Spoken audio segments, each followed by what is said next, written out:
me. Hi, and welcome to episode 37 of the Chronicles of Nidum, presented or played by Dice of the Beholder and streamed by the wonderful Heavyweight Gaming. I am Richard, the Dungeon Master. Before we get into the game, welcome back. Before we get into the game, I do need to mention, and I always forget which side, that side, yes, that side. You can see now on the screen, and we cannot remind you about this enough, we have approaching, in just a few days' time, 5 days, 6, 5, that many days, approaching a 48-hour gaming charity stream event on this channel. There will be many wonderful creators, many wonderful Dungeon Masters, players, lots of games being played, lots of geekery, and also, I'm now allowed to say, lots of giveaways. We have giveaways from Just Games. We have giveaways from Sawdust and Swearwoods, who are a sponsor of some of the games on this channel, and giveaways from the wonderful Nick at Roughworks, a friend of the channel and a personal friend who I miss you, Nick. We also have a wonderful signed copy of the limited edition Carbon 2185, the Cyberpunk 5th edition rulebook, which is, or campaign setting, which is awesome. And if you go back on this channel and some of the VODs, you can see that game being played. Check it out, it's a lot of fun. But yes, please, starting on Friday, 48 hours, noon till noon, and it's for 3 wonderful causes, and you can see in the banner down below. Please click on the links underneath this stream for a bit more information, and come and support the channel. And if you can, support that charity of your choice. But apart from that, small announcement then. This will be our last stream of August. So we're not going to be streaming next Sunday. Same as Heavyweight Gaming, his normal, or this channel's normal streaming schedule is suspended because of everything that goes into running a 48-hour live stream. So yes, normal weekly service is suspended. There will be, however, lots of games being played from Friday onwards, but everyone else then is going to take a holiday from the usual games, and we will return first weekend of September. But please, don't worry, there's going to be lots of awesome games being played this weekend coming, so join us then and you won't miss out. Okay. 80, if I can have everyone else on screen then, please, for episode 37. Hi, everyone. Hi. Hello. So, episode 37. Last time, though, on the Chronicles of Nidum. After finally arriving at the Drow City of Feldé, with your employer unconscious and bound, you are presented to the matron mother. Almost everything you've heard about the Underdark is almost immediately proven false. The matron mother was warm and welcoming, as were all the other races equally represented in her council.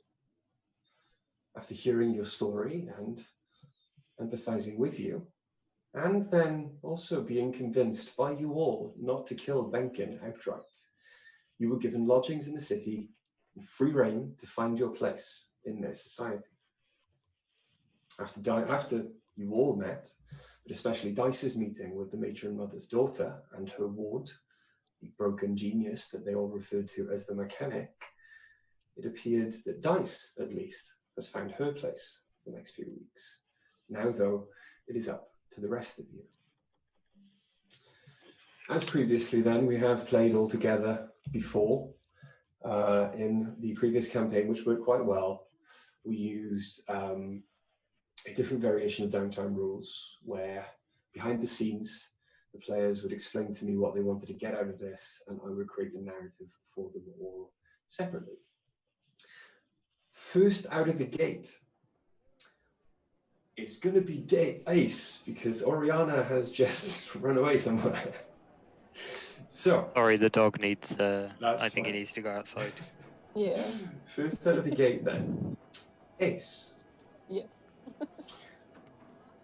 Having awoken your first real morning in Feldé, meeting Grump, the enigmatic and much larger than life half-orc who was to be your butler, maid, chef, friend.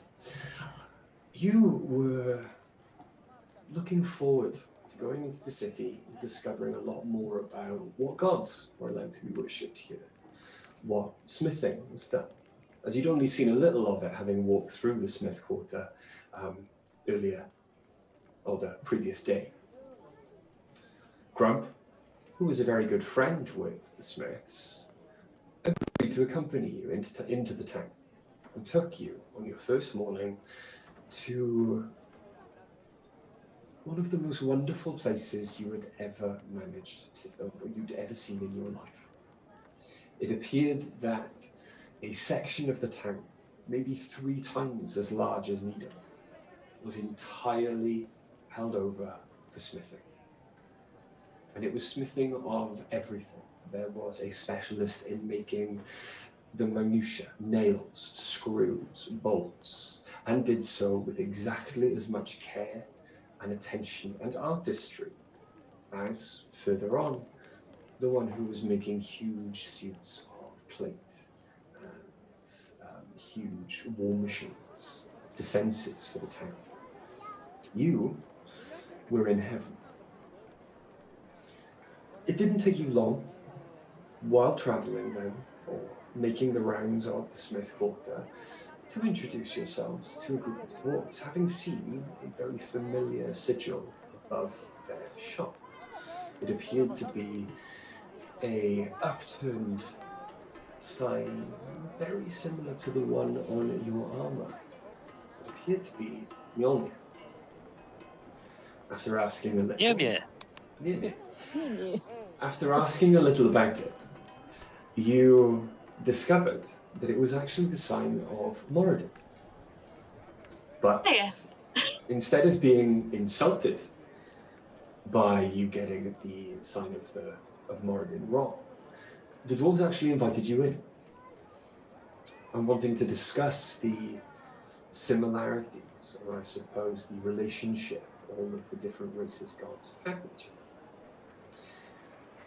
They also wanted to see, as they could see the hammers on your belts and the smith's tools that you carried with you, what kind of work you could do. You were very interested in... You were then very interested in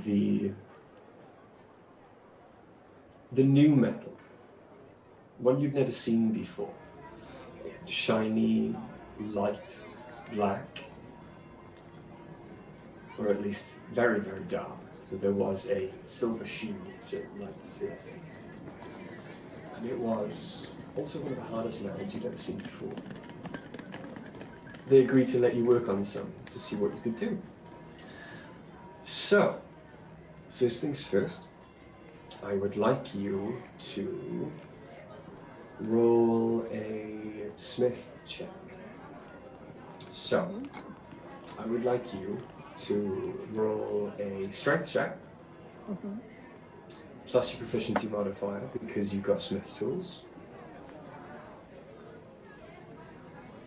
And also, I will allow you advantage because you were brought up as a smith.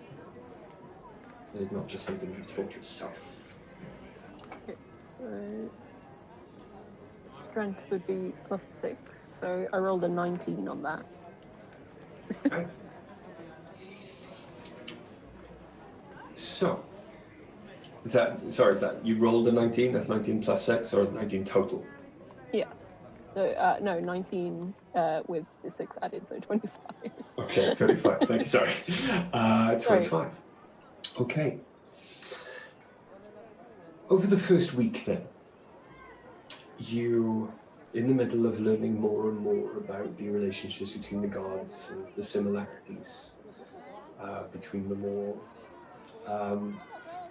you find yourself almost from dawn until dusk, or at least dawn until dusk by Oriana's reckoning, as she tells you, according to her watch. You find yourself from dawn till dusk without even realizing sometimes that you haven't taken a break for maybe 5-6 hours on end, hammering away. You find a strange peace in the calamity of the forge, in the hammering, It's gravy time. Rhythm of the hammers, and it's here that you've not felt as at home since leaving Nidum. Even though none of them resemble, speak like, or even have the same attitudes really as your father, you are reminded of sitting in the forge, watching your father work as a child when you never felt safer. It is after the first week that they stand back, and with awe and wonder, look at the work you've created as you discover that you have fashioned a wonderful, very human, but with a lot of dwarven accents, breastplate. And you discover throughout the week that what you've actually made is an adamantine breastplate. They want to see what else you could do. So they bring you more. So you can fashion braces and greaves, possibly a helm. And you continue to work. Roll me a religion check, Ace.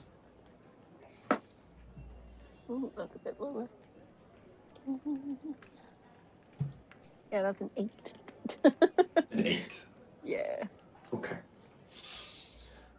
You then find yourself, instead of interacting with these discussions and instead of giving as much as you get, you find yourself effectively just listening, learning. You discover that each dwarf's forge is a temple in itself. It is built and fashioned after the great forges of Moradin.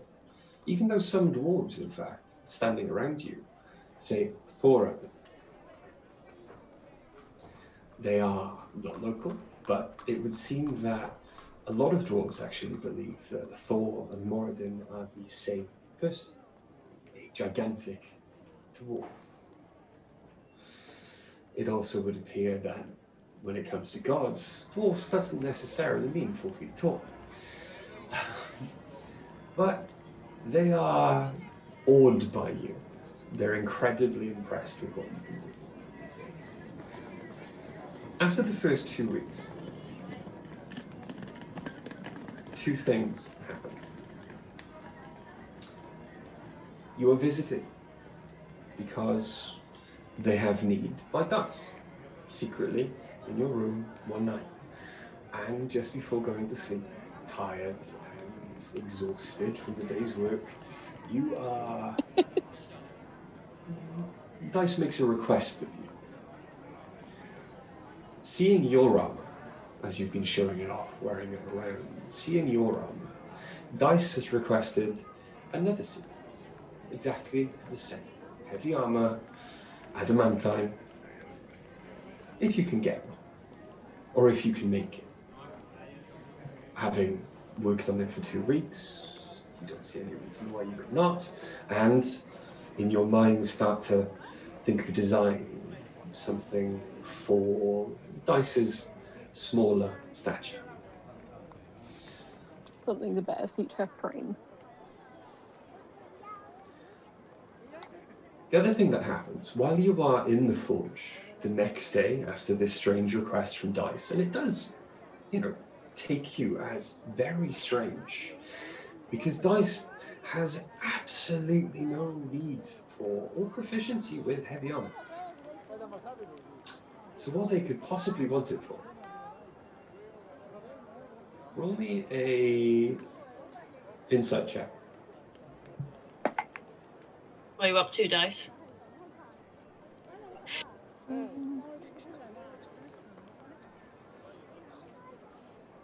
That is 11. 11? Yeah. Yeah, you've got no clue. So the next day, as you sit there mulling over any idea of what it could be, having your lunch on your break, you were approached by a very tall, but also quite skinny, very old, but kindly looking half-orc. She towers above you even as she stoops walking forward on her cane. And you discover that this half-orc, her name being Myrk, has been sent by your friend Oriana because she believes you may have a request of her. Hello? Are you the one they call Ace? Yes. How can I help you? You have a message for someone dear to you? Yes, I do. Good. Ace is like... What is their name? That would be a really good thing to know. I refer to them as dandelion. It's fine. Emotional connection is better. It's fine. I think it was Alan. Yeah, it was Alan. I've just remembered myself. Can I describe him to me? He's very tall and blonde and very kind eyes. He's of a structure like me. Stocky. Yes, but taller. Muscles. Yes. Human? Yes. I will see what I can do. What would you like said? Keep it short. 25 words or less. Okay. Ace can't ever not keep it short. How dare. All I day hope you- long. I hope you are well. I am safe and on my way as quickly as I can. Please stay safe. I will see you soon. Many, I need to say who it's from. It's from Ace. I know, so cut off the end, and Okay. I'll add it into the beginning. Okay. And she closes her eyes and she holds her staff up above her head. From your darling or dearest Ace. And then relays as much of the message as you've given her, almost word perfect, Okay. out into the ether. And just stands there for a moment with the staff in the air. And maybe after 30 seconds, she starts to nod slowly. And after another 30 seconds, a full minute passes. And she While opens this is her happening, eyes. Ace is just like, Okay. But after the full minute, she opens her eyes. You have a very sweet one there. Forgive me for I cannot do his voice justice. okay. But my dearest Ace, I have longed for word that you are safe, and it brings my heart joy to find out so. I have picked many flowers for you. I await your return so I can, and I'm assuming so I can give them to you is what where he was going with this. I think so. I am spent, but if I am not required to know other spells tomorrow, I will come and find you, and you can send another. I would appreciate that. Thank you. Um, Is there anything I can do for you in return? no. Your friend Oriana has paid in full. Okay. I'll have to thank Oriana. And she like pats you on the head, and it's a gnarled kind of liver-spotted hand. It's a very old gnarled liver-spotted hand, but it's still bigger than your head. As it kind of like ruffles your hair a little bit. smears grease even further over your face from the forge. There. And just wanders off, totters off with her staff back into the tent. Okay. So, for the rest of the 2 weeks, you speed through the construction of the armor for Dice. Dice coming at regular intervals then, every couple of days, to pick up the different parts, the breastplates, the legs, the arms, and finally the helm. Dice looks tired and has proceeded to look even more tired every single day. You very rarely see them as they leave before dawn. You very rarely see much of them when they come back in the evening, only a cursory hello, before they then flop back into bed. You are starting to worry ever so slightly about Dice, but every time they come, you pick up a new piece of armor, finding it very difficult at the beginning to carry the armor. The breastplate is quite heavy. But every time they come, pick up the armor, they try and assuage any fears you may have and try and convince you everything will be fine and everything will become very clear very soon. The older orc lady, unfortunately, does not come back in the next 4 weeks. In the next 2 weeks, sorry. However, I would like you to roll me another religion check. Use a different dice this time. Ooh, that went a bit better. So that is 20. Okay. So, towards the end of the 4 weeks you've been given to find your place in this city, you are presented to the High Priest of Moradin. He's actually been watching you. He seemed like just a random labourer, and has actually assisted in making some of your pieces of armour, fetching and carrying for you as you needed. But it floors you then when eventually you're presented to this dwarf. And his name is Thorkrak. That's Thorkrak. Thorkrak. Thorkrak Longbeard. Longbeard. Sorry, Thorkrak Longbeard. And he takes you off on the last day. You finished Dice's armor, and he takes you to the central temple of Moradin. There you can see a huge statue. It must be about 20 feet tall. At its feet, the forge. In the chair that the statue is sitting on, you find the bellows, blow air, the heat. You find a pool around it, and it seems like it runs from his hands, fresh water to cool and temper the steel.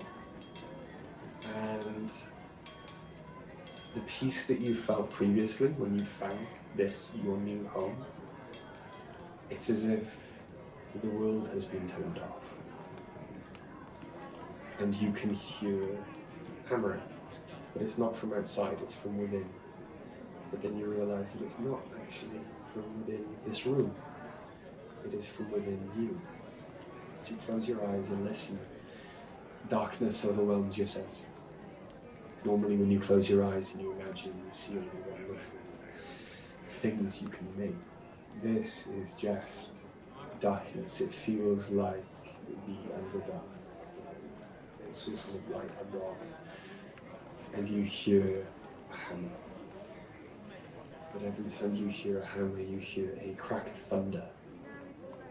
And it rolls gently away from you. And it gets louder and louder. And you feel yourself sinking deeper and deeper. Until you are patted on the back. You open your eyes and you're back in the forge. You can hear the cacophony of sound outside. What did Moradin show you last? He showed me a anvil and rolling thunder. I didn't see anything, but I heard it. I heard it approaching. There's a couple of people in the town who've had the same vision. The hammer sparking thunder and cracks rolling in the deep. It's somewhere down here, the hammer from the vision, we just know not where. Perhaps, as very few have had the vision recently, but you're newly arrived, perhaps you'll have a better time seeking the hammer than us. It felt like it was getting closer. I tell you, lass, I closed my eyes while you were looking into the heart of Morden. And I saw something completely different. I saw you. I saw you at the roots of a tree, a great tree. A tree that holds up the heavens and holds down the hells. And I saw you unchaining a wicked creature. A creature of shadow and illusion. Don't know what it was. But the chains, they seem to be entrails, guts. Do you know what that could be? No. Roll a religion check. That's 16.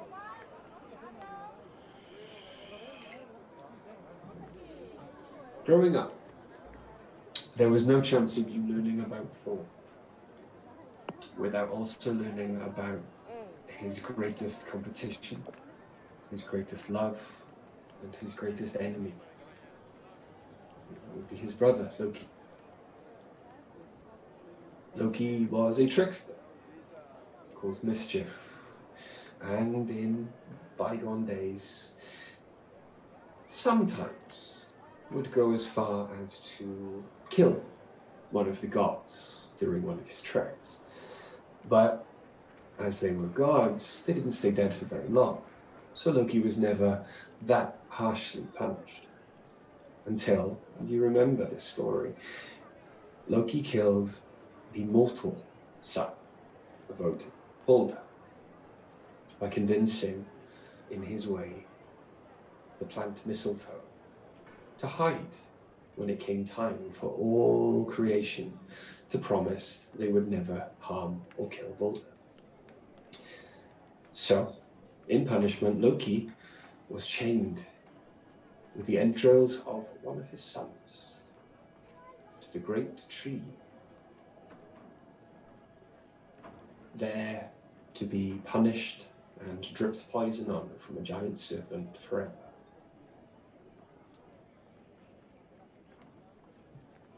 That's what you remember.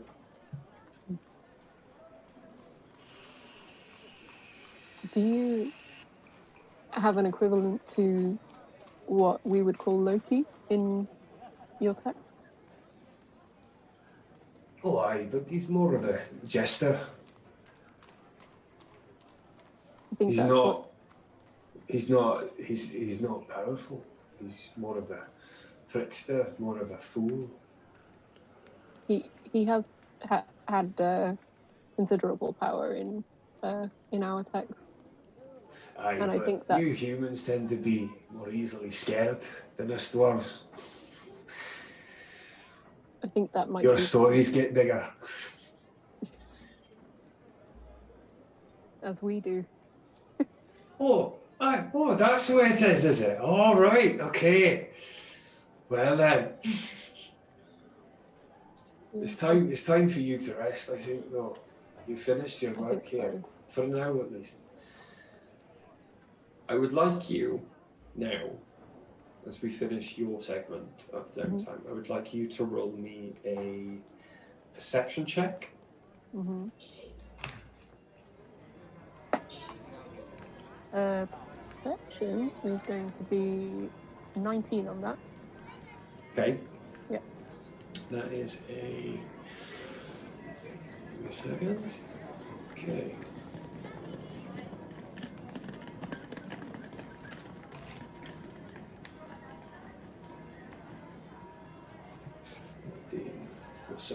Okay.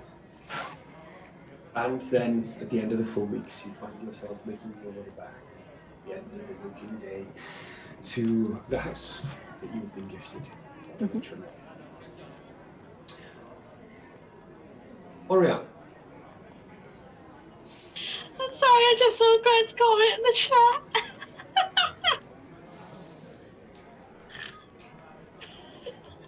Oriana. Yeah, hi. Hi. Grump is a wonderful source of information to you. During that first breakfast, when you were rudely awakened by the larger-than-life chef, maid, butler you now seem to have in residence. After taking Ace to the Smith's Quarter, you were taken even further in to the, I suppose you could call it the Marshall Quarter, the barracks, where the stronger, more agile train every day and effectively live.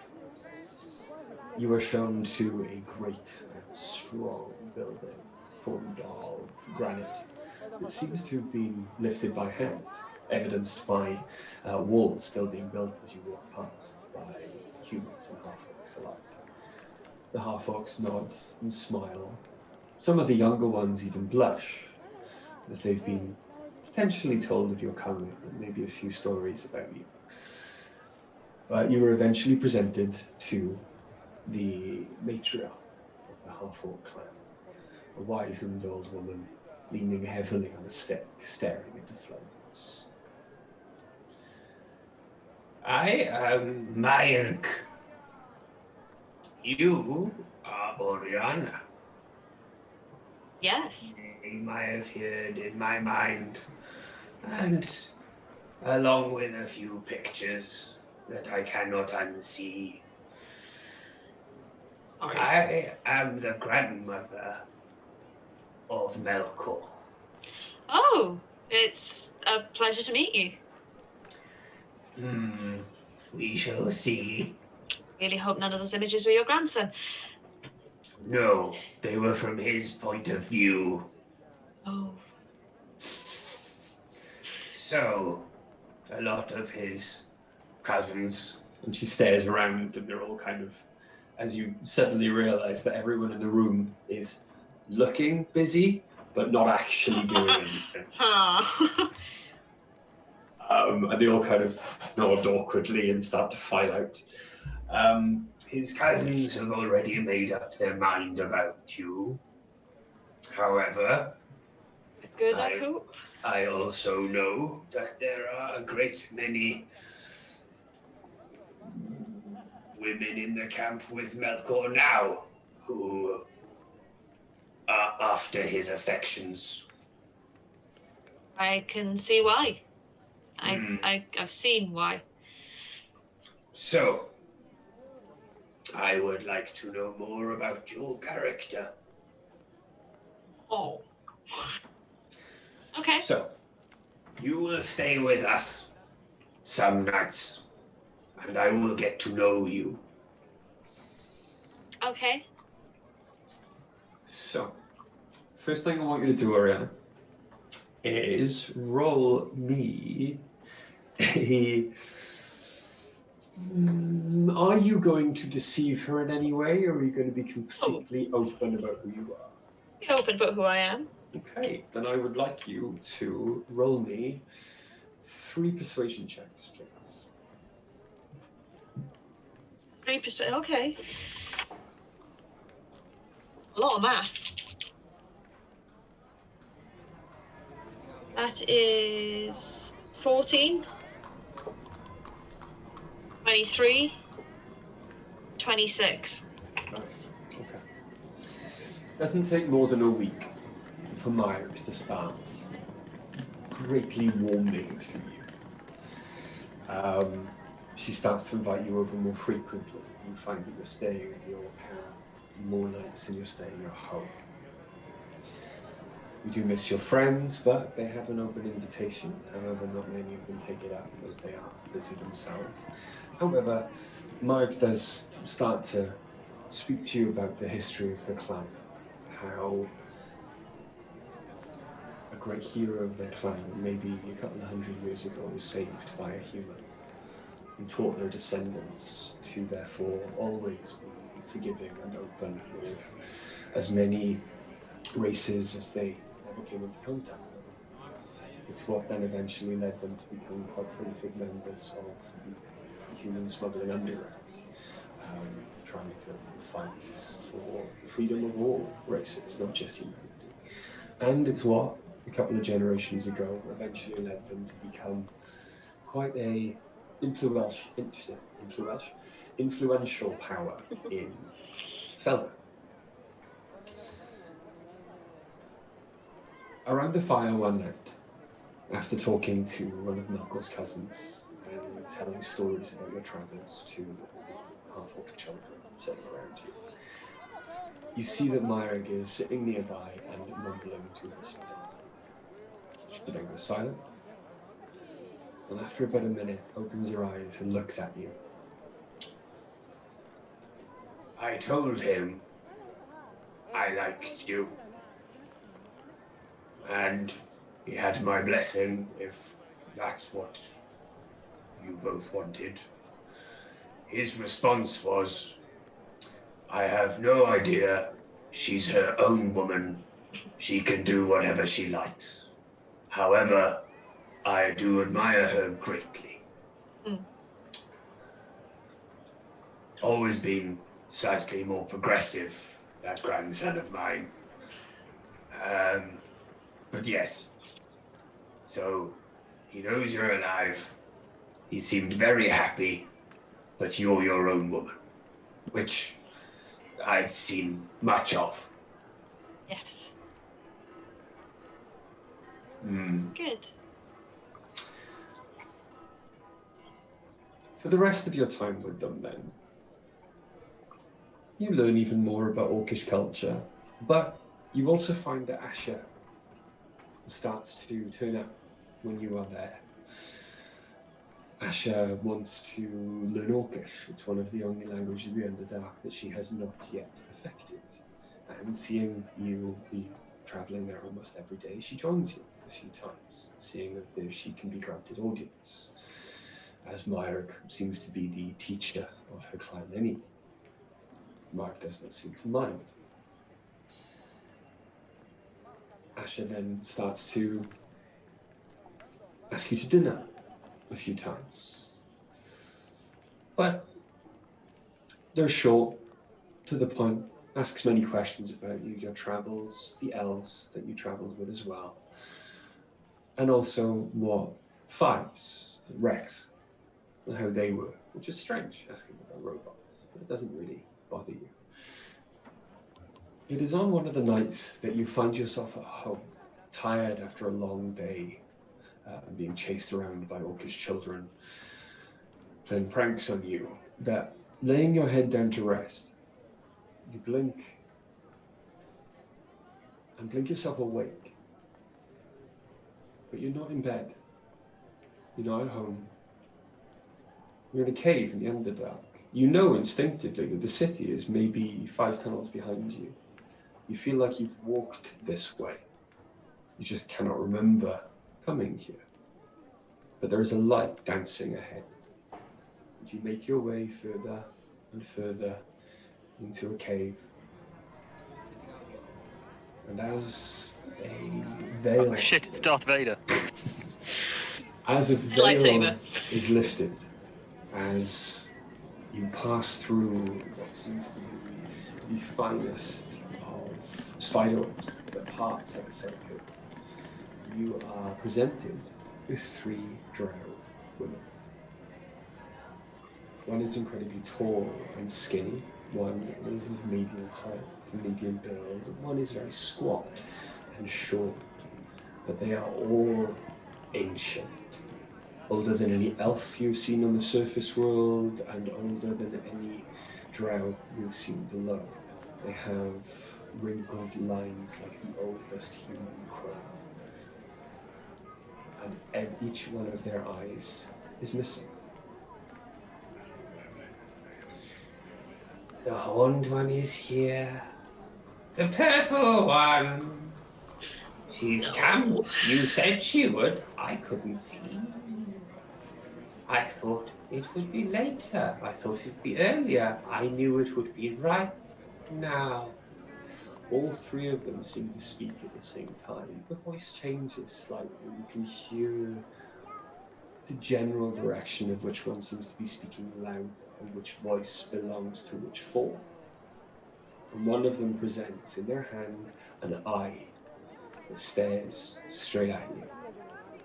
Come, all one, sit before us. Oh. Do you sit?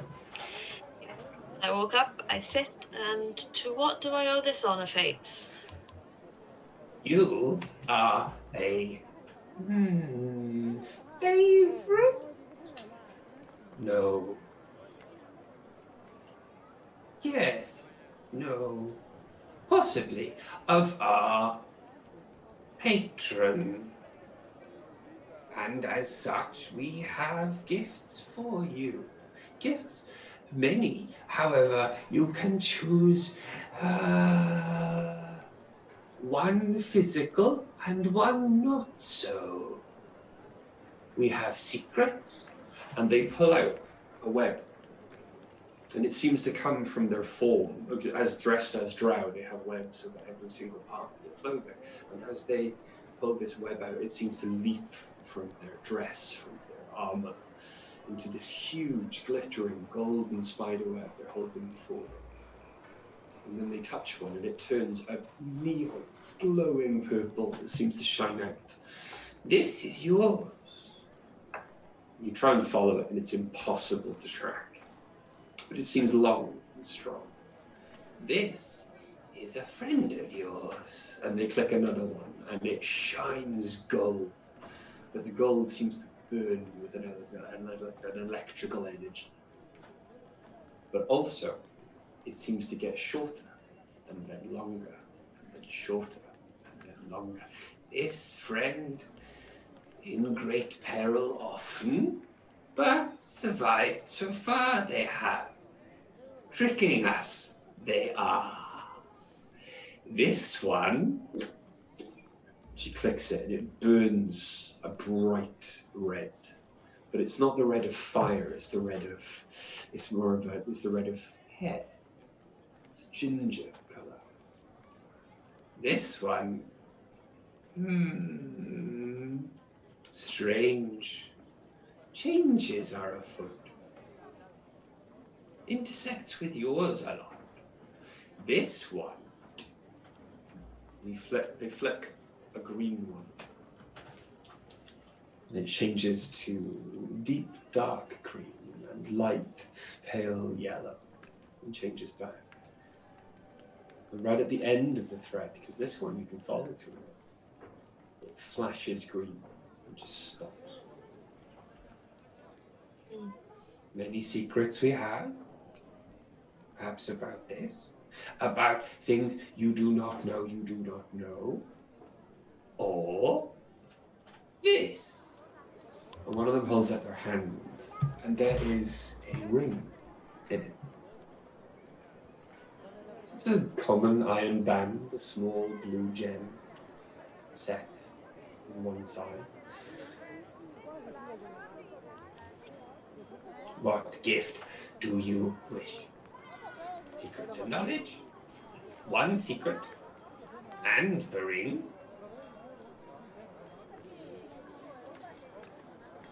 A secret in the ring? Okay. Throws the ring at you. Just tosses the ring straight into your lap.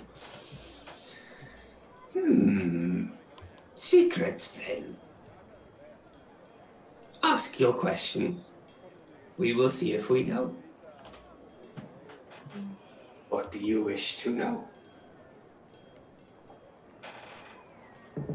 Is sepsis a threat? To open, close your question. Food. Is sepsis a threat to anyone? Are they dangerous?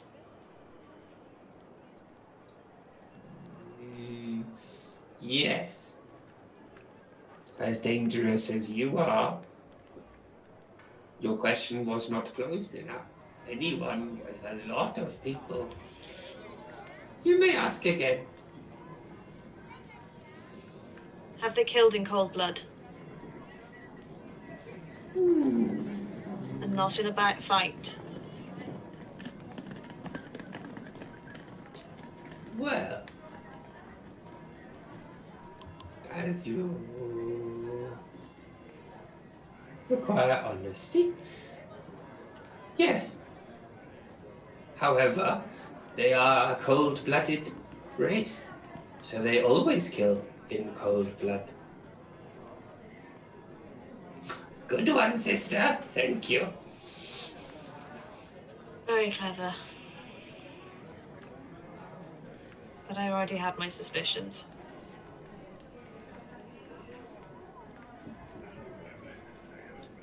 You can ask something more. That's a small secret. Tiny thing. Irrelevant, really. Where is Hades?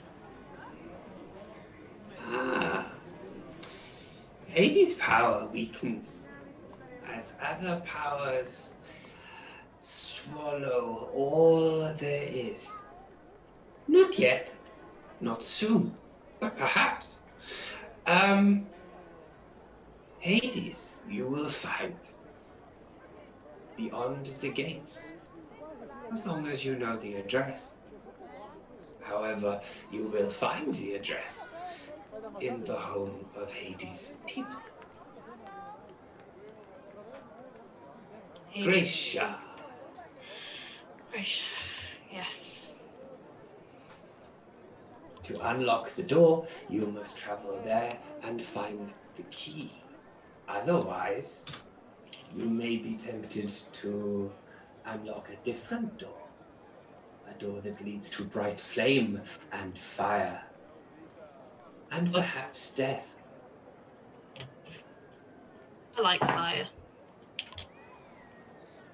Well, we are tired now and must return. Well, we say we must return, you must return. We are not here. And neither are you. Good night. Didn't think so. Night. And you blink awake, and it is the next morning, and you are laying in bed, at home, clasping a small iron ring with a blue gem in the pocket, set into it. You now have a ring of protection, Woo! giving you a bonus to your armor class and also to saving throws. Let's point out the only thing I managed to write down was go to Gracia, find the key, don't go to hell.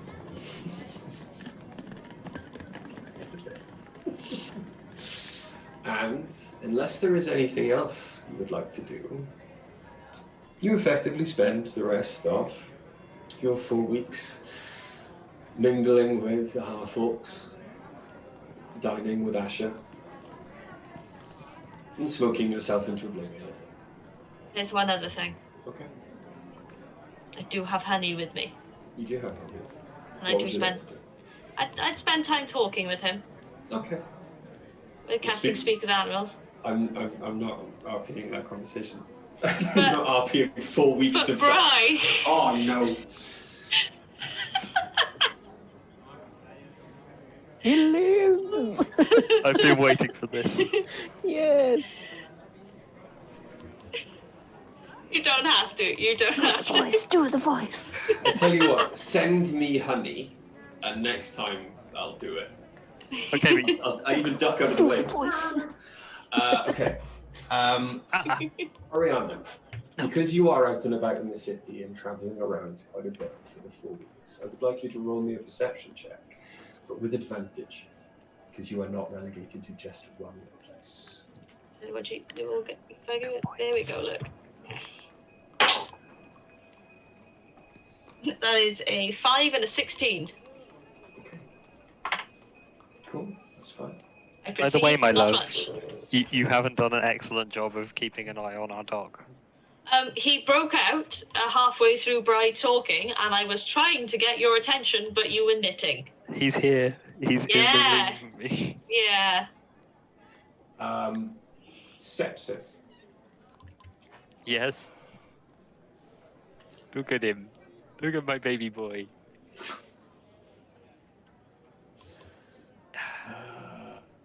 Okay. Dragon sepsis, nothing alike. Look at my dog. Nada. He's so beautiful. So,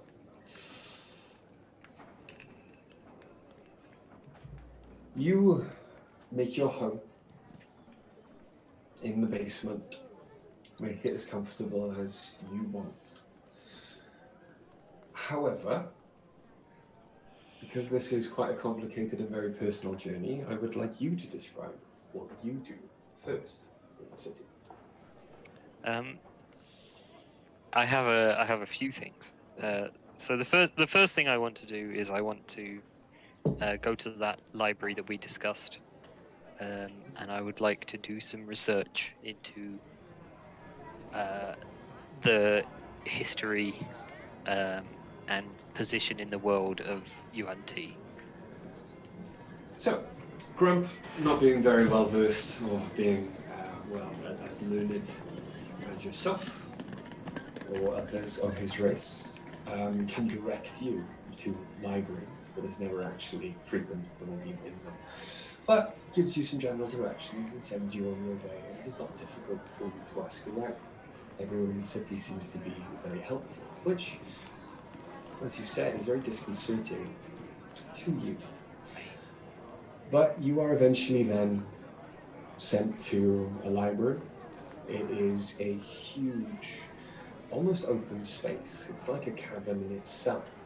And you'd think you were in the same cave if you'd not had to enter through the door. And upon entering the library, you discover that towering above you, maybe 50 to 60 feet up in the air, are shelves and shelves and shelves and shelves of scrolls and books. And the stacks go on into the darkness, even further than you yourself can see. There is a reception, a small desk made out of stone, and a young male, well, young by your reckoning, male drow sits behind it. Guten Abend. How can I help you today? I'm looking to do some research into my race. You are Yuan-Ti, I believe. Correct. Do you know whether you are from Espanol, or do you know whether you are from even further south in the land of the pharaohs? No. Well, at least we have a start. I'll have to show you to two different parts of the library. There are a few studies that I can recommend for you. Follow me, please. I would like you to roll me history or investigation, your choice. They have the exact same. They have the exact same score, and it's not very much. Okay. You can roll 3 times. Okay, I rolled a 19 for the first one. Okay. 13 for the second one. Okay. Let's try this die for the last one. 17 for the third one.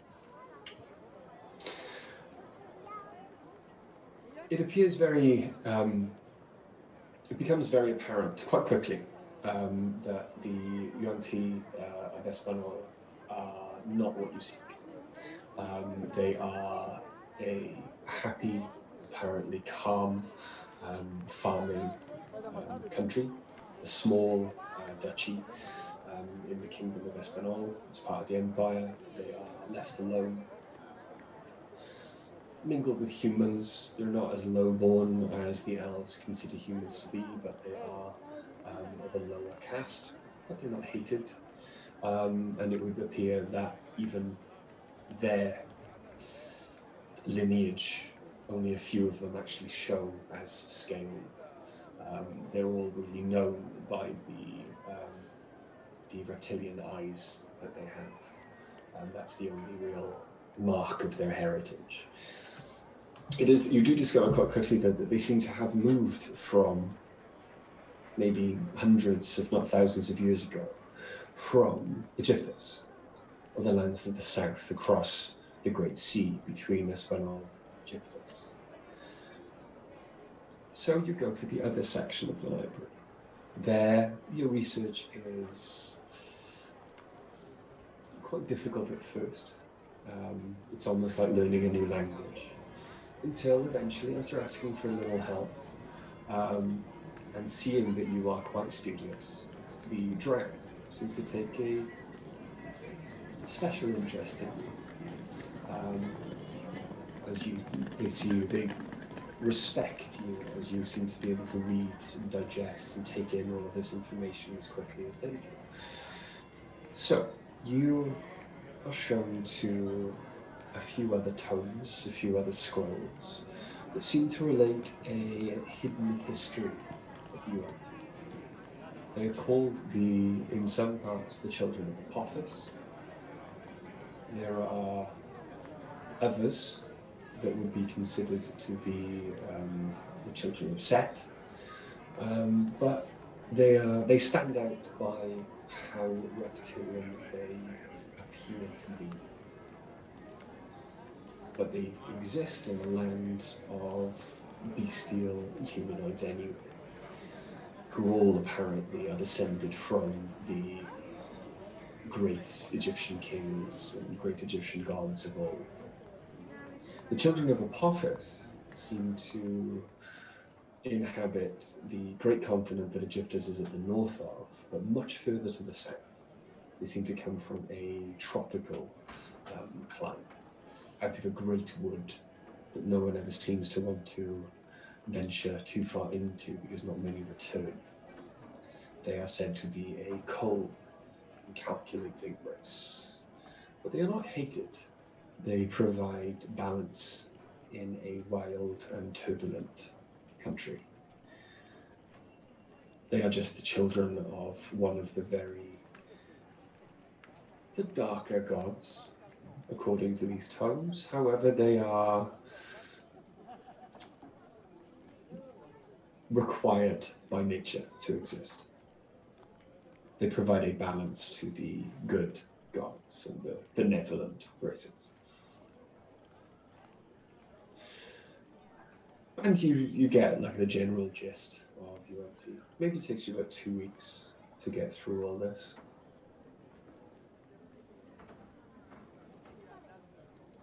After learning about UNT, is there anything else you would like to do? I want to just say as well that during this time, Septis has been eating a lot more healthily than they have been up until this point. So they've been sort of actually having full meals and partaking of the food that our new friend cooks. While I'm in the library, and if I've sort of built some rapport with this dark elf librarian. His name is William. William. Make a note of that. Is that spelled like William? Yes. Okay. I would like to ask William about the history of the elves and whether they know anything about where all the humans went. What happened to all of the humans? Okay.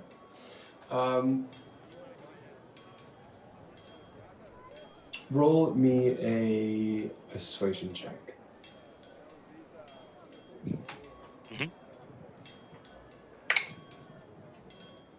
That's 17. 17, okay. William knows a great deal about the history of the elves and refers you to a great many tomes, but also enjoys speaking about this as it is a very. It's one of his favourite sections of history. It's something he prides himself in his knowledge about. It appears that in the last maybe 2,000 years, or just over 2,000 years ago, the Drow, who followed one of the many different elven gods, which was Lorth, into the Underdark as they were required by their deity, were still on speaking terms. Contrary to other histories you may have read, they were actually still on speaking terms with the elves. The elves would inhabit the woods, the mountains, the more natural places above ground. The Drow would inhabit the subterranean shadows and caves. However, when the Drow heard of the cataclysmic event that meant that all humanity disappeared, or 2/3 at least just disappeared overnight, they ventured further above to try and find out what had happened. It was then that they started to feel some pushback from their above ground cousins. And it was maybe another 100 years later that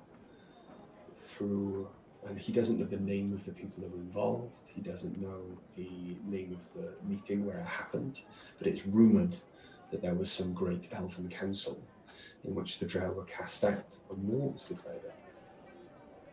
It came as a surprise to most of the peoples of the Drow, as there are many cities all over the continent, but they were cast out, relegated or exiled back to their subterranean caverns and killed on sight if they ever came back above ground. And in the last 2,000 years, very little headway has been made, unfortunately, to find out why. According to the elven histories that they've managed to get their hands on, it's because the Drow wanted to kill all the remaining humans and finally get rid of them, now that 2/3 of them are gone, and take the fate of the world back into the hands of magical races. The Drow cannot, any living Drow now in their memory cannot remember any Drow expressing this wish. And that is when they discovered that this propaganda was being said against them, that they decided to start bringing the humans back down. Very little of what they believe to be true elven history about what happened 2,000 years ago can be believed. A lot of it is still a rumor and conjecture. However, it would seem, because most races agree, in their untainted histories, that something a great human king did caused 2/3 of humanity to disappear, and the other planes to be locked.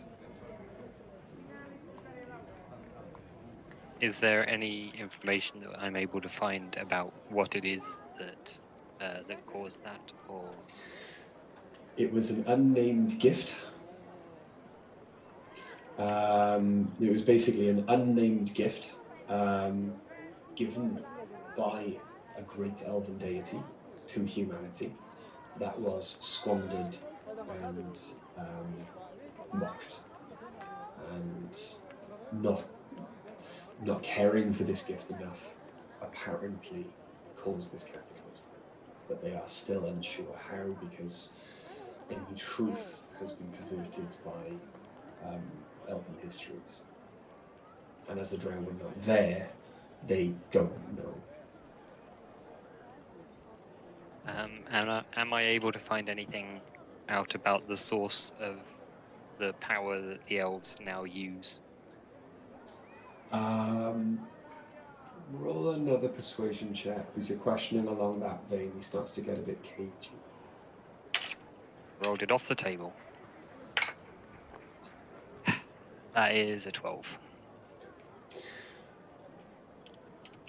There is something behind his eyes, even as he tells you that is not information he can share with you, that makes you think that it's something he wants to speak about, or maybe has theories about, but he does refer you to the keeper of that knowledge, which would be the Matron Mother. And perhaps an audience with her could answer any further questions you have. Okay. Am I able to approach her to have that conversation? During this 4 weeks? If possible. You can try. You've got maybe a week left, you can try. Yeah, I think the only other thing that I want to do probably won't take very long. Okay.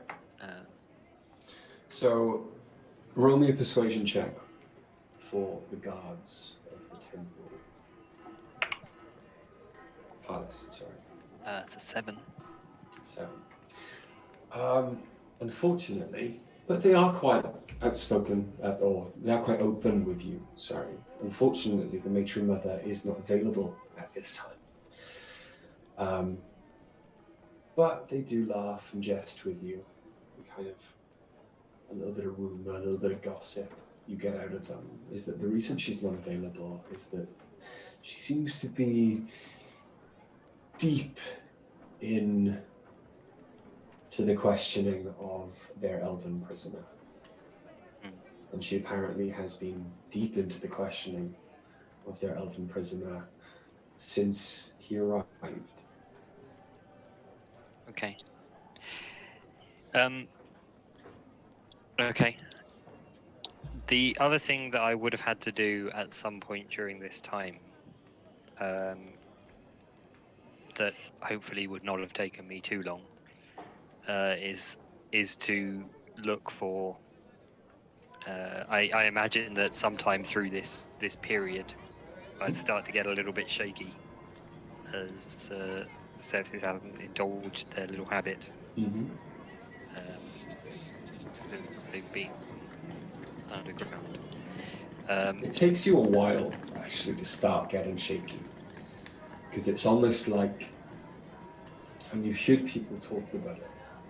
You've heard people even in the very little time you spent there, kind of mention it in passing, because you were very observant in those days to make sure no one was looking at you. You listened to a lot of conversations, and there were some who used to smoke tobacco, and they would talk about this craving that became a shake, a physical symptom. It also felt like hunger, which is why this time in Feldé, it takes you maybe a couple of weeks for the shakes to come back.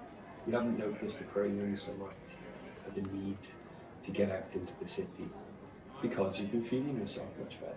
Physically, you feel much more stable. However, eventually, the shakes do come back. But So I would probably need to try and find something that can calm that, no problem. offset it. Roll me an investigation check.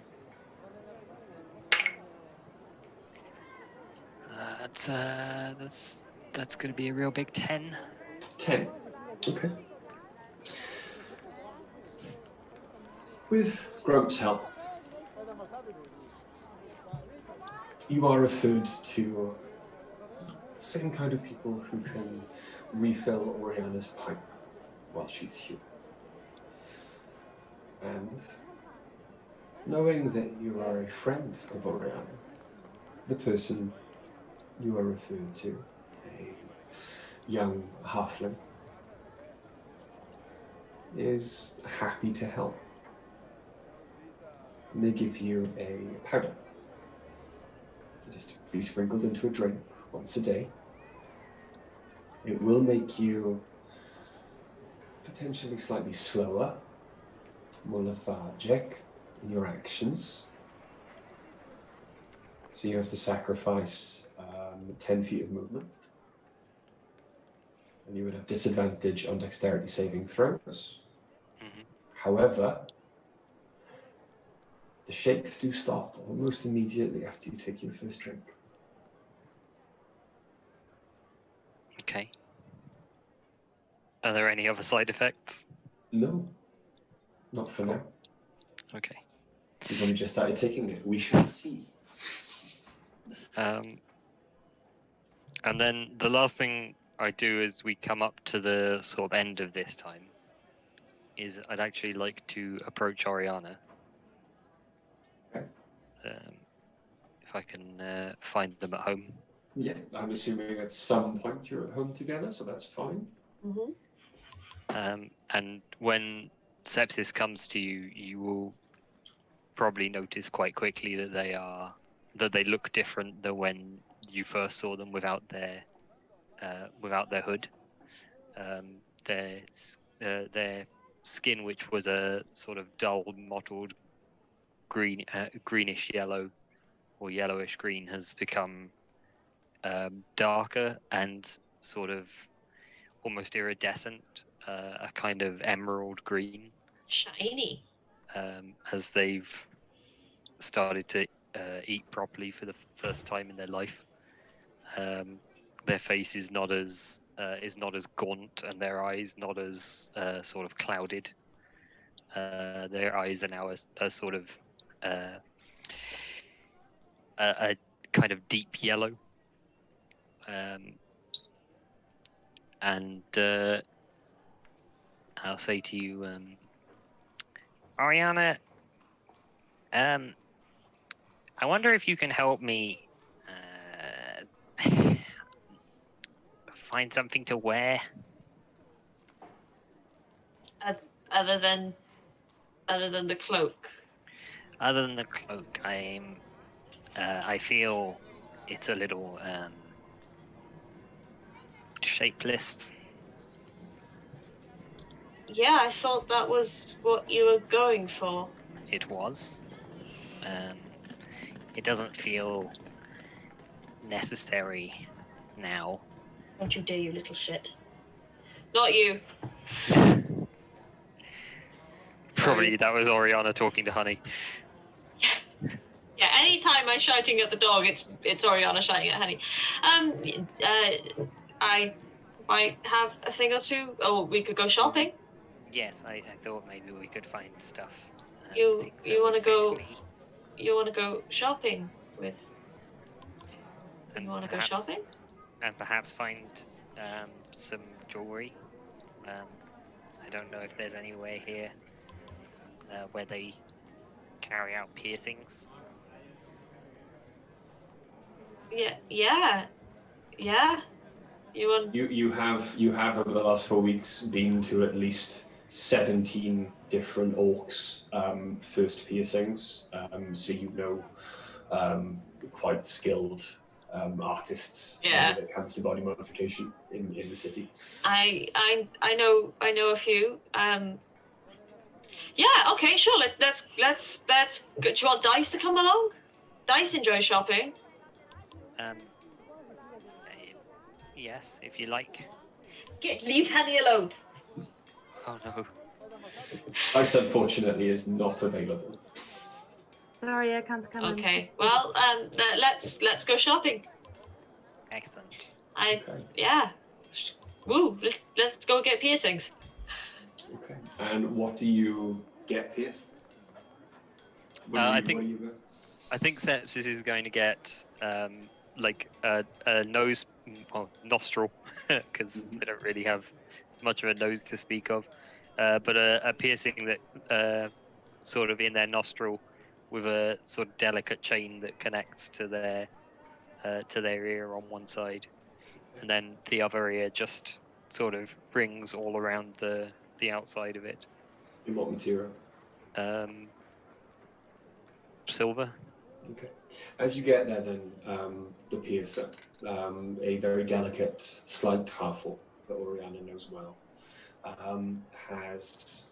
basically offers you these piercings for exactly the same value in material in silver that you have. Okay. So a like for like. Exactly the same amount of the material that they can then melt down to create the same piercing again. So you lose maybe 10 silver. Okay. Take that off. But they are happy to do so, and their skill is such that it is done quite quickly and relatively painlessly. Cool. And then I would like to kind of follow Ori's lead on what she thinks Sepsis should wear.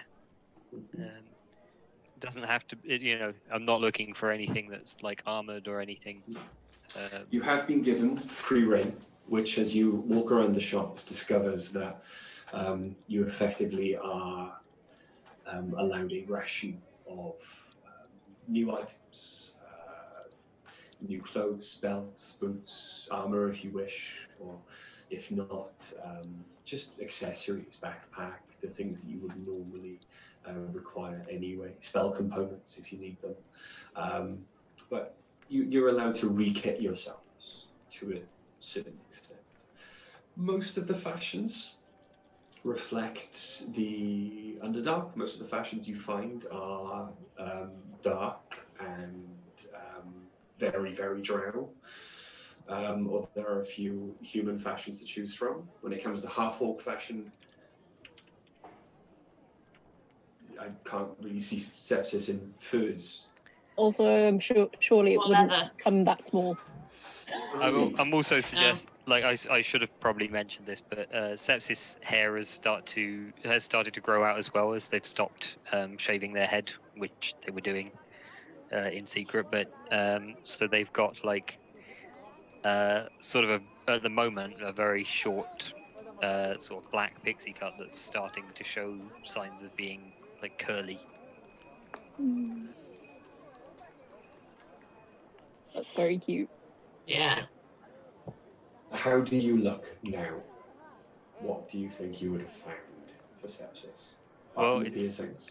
It depends on what Oriana says, because Sepsis has no idea how to dress themselves.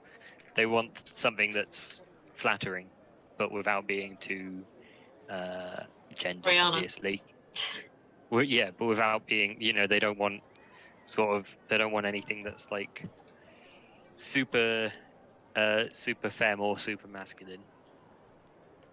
Okay. And I guess we go for another cloak, but one that fits better. Something perhaps And a little maybe- less. Something perhaps a little less covering. Yeah, no, that the cloak is purely just draped over the top. It's not actually covering everything. I see. But leggings, boots, and a blouse. Yes, A bit like a poet's shirt. perhaps. Yes. Find them mostly in blacks, deep purples and blues. Very little white. Maybe like a corset style waistcoat. Ooh. So I it's like a that. corset, but it's also a waistcoat. Yes, I like that idea. The shopkeep who is helping you dress Sepsis suggests a jacket that is tight-fitted to the top half and then flows like a cloak would down to the floor. Yes. Yes. That sounds about right. And try and style your hair into a bit of a pixie cut. I don't you want Like a curly pixie cut. So maybe like a big flop of curls that's going to the side at the front. Fucking emo Sepsis. No, it's Oh, a bit like much more. a floppy poet sort of looking. It's much more sort of e-boy Sepsis. Yeah, e-boy Sepsis. E-boy. Exactly. Sepsis is now an e-child. Okay. We're adding chains to the pants. With your That makes wanderings then, Sepsis, to and from the library and out and about in the town with Oriana and without, I need you to make me a perception check. Maybe not you, or unless you want to pay more attention as you're... Well, Worm is still with me. So, I mean, we can both do it if you like. Go for it. I rolled the same number for both of us, so it's a 13 for me and a 15 for Worm. Cool. Okay.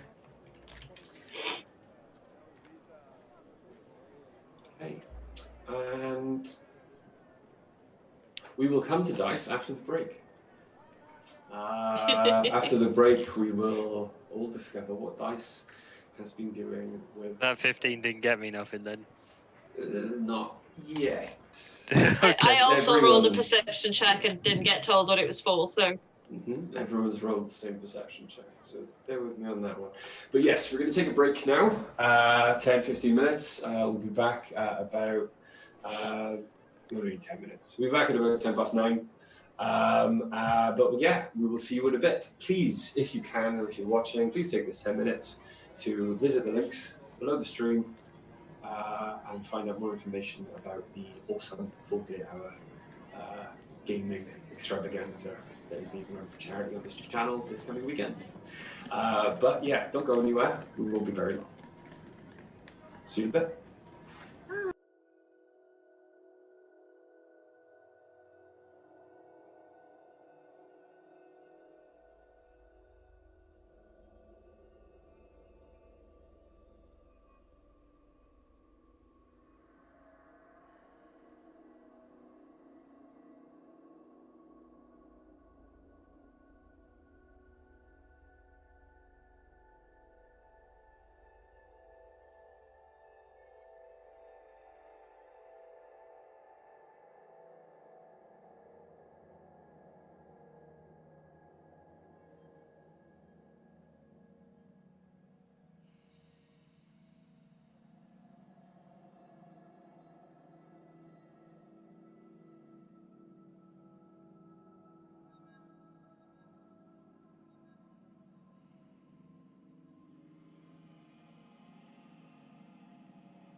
Hello, and welcome back to part 2 of episode 37 of the Chronicles of Nidum. So, where we left off, Ace, Sepsis, and Oriana had all been quite busy with their first 4 weeks in the Drow City of Feldé. However, none of them, up until this point, had discovered or been able to determine what Dice had been up to. So, Dice. Hi. Your first morning, having been demanded by Antonius, the mechanic, to return as quickly as possible, perhaps even the next day, to start your training, even though you had no idea what any of that training would actually be for, you made your way back to the house of the house of Sarahesh, artificer and daughter of the matron mother, and she greeted you warmly and immediately took you upstairs to meet the mechanic, Antonius, again, and start with whatever training he had planned for you. It became immediately apparent that anything Antonius was going to train you in was going to take possibly twice as long as it normally would. I'd like you to roll me an intelligence check, please. Okay. Is this an intelligence check requiring tools, or is this just a straight intelligence check? In fact, no, not intelligence. I'd like you to roll me an insight check, please. I don't want to. Yeah. Oh, okay. That's okay. 17. At least you're not rolling it against Seps. This is deception for once. Yeah, my insight's not so good. It is, however, almost like trying to determine the truth behind Sepsis's words. Everything that comes out of Antonius's mouth is either genius or depressed ramblings of a broken man, or just straight up insanity. It is very, very difficult to determine anything that comes out of his mouth. However, his writings are quite clear. And taking both of those into account, you start to get the general idea of what he is trying to teach you. But it is grueling. It is incredibly taxing. And Antonius does quite often get very stressed out. The only times that he begins to calm and become easier to understand is when you are both working on the shell of 5s. And also, it appears when you are reading, but having conversations with Sarahesh. He appears to calm and listen and gives some insightful comments into your conversation. But Sarahesh is also quite warm and insightful and notices this and very quickly takes advantage of it by questioning you for many hours about your life in Nidum, where you've come from, what you had to do to get here, the different people you've met along the way, the different things you've experienced, the different monsters you've thwarted or overcome. Are you open and honest in everything that you do? Yes. Her mother already knows most of it, so yes. Okay. This is, however, 4 weeks strapped in a room with the same 2 people. So you go into great detail. You talk about your friends. She asks you about the relationships you have with them, how you met. You begin to tell stories from your childhoods together. You begin to tell of your distrust of sepsis. How Mild distrust. mild distrust of sepsis, but how you are warming to him and consider them back doing so well. Them and consider them to be family. You talk of Ace and their reluctance to experience kind of anything slightly too risque, and your enjoyment of Ace coming out of their shell, your affection for Oriana and how much trouble you have got each other into, not just one or the other.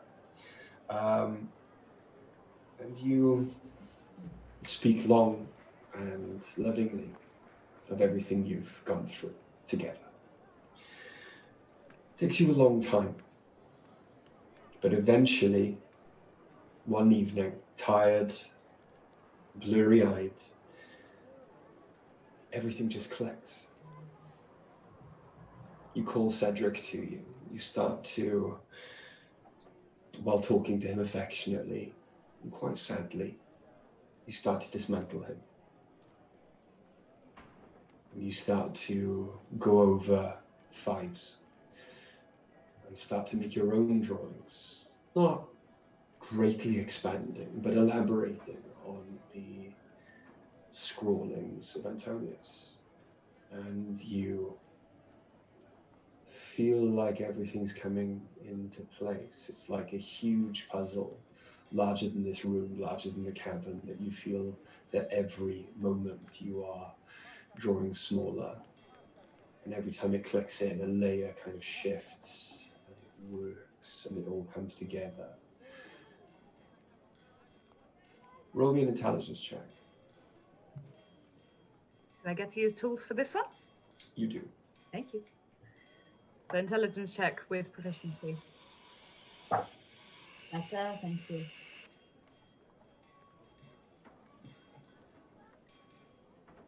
23. 23. Excellent. Okay. After a while, you realize that there's very little more you can do with drawings. However, having the passing conversations you've had with a very tired Ace over the last couple of weeks, one night you do approach Ace in their bedroom and request something very strange of Ace. Ace looks quite confused, but agrees anyway. And you know that you can trust the Ace when you approach them, wherever they're working, will have already come quite far on a suit of heavy armor, a full plate for you.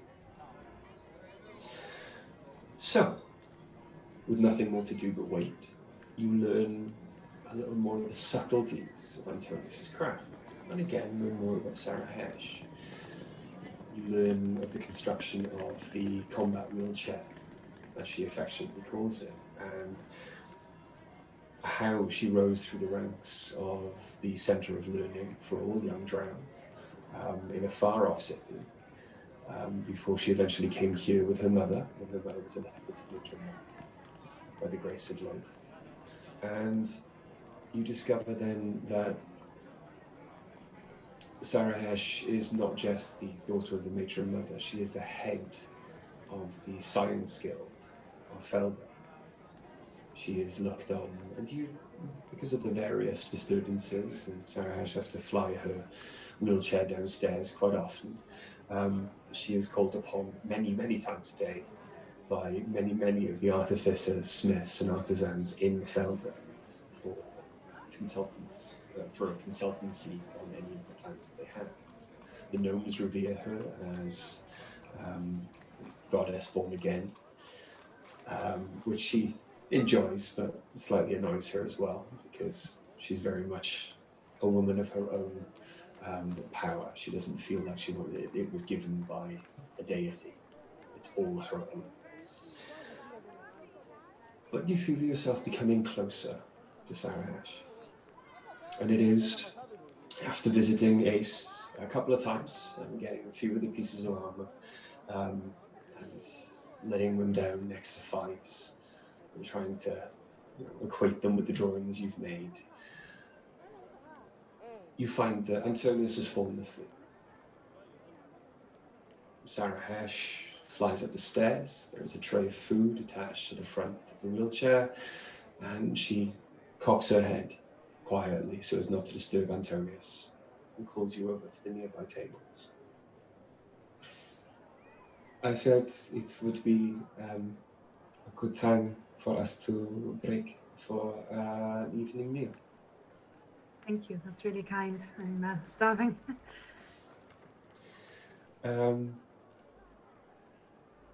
You have been very honest with me over these last 3 weeks. and dice. But I feel I must ask you a question, if that is okay. Of course.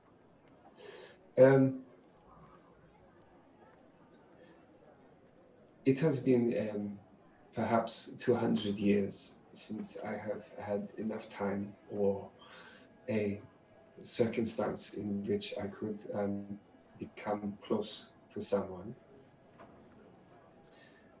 However, before we have a further conversation about my feelings, I must be forward in asking you your feelings for me.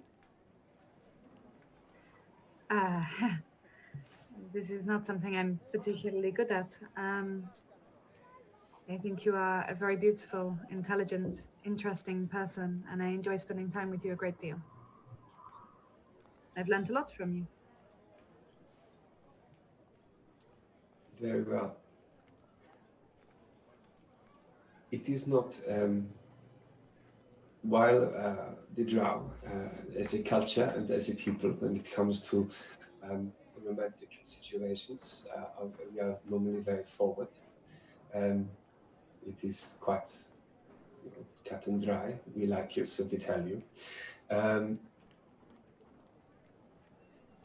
With you, I am finding myself reluctant. Why? You have been very open and honest with me.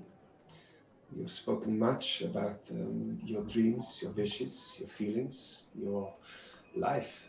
And I believe you will know what I speak of when I say I do not tend to give my heart to one whose heart partially already belongs to another.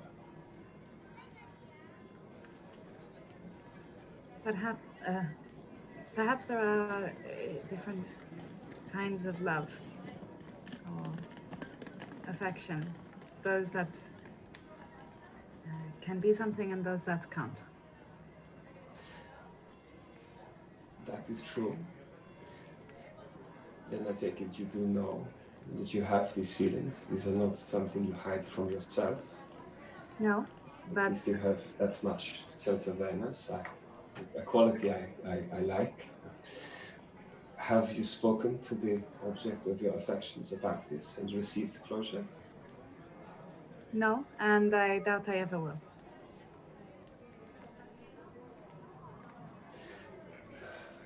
It's not.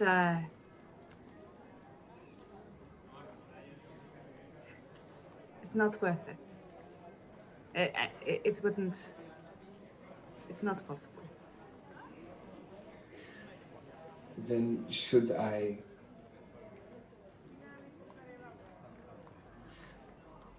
can you convince me that my heart would not be dangerous in your hands if there is always this shadow over your heart? You would be in no danger if you gave me part of your heart, but I would keep in mind I'm not staying. I can't stay here forever. But while I'm here, Roll a persuasion check.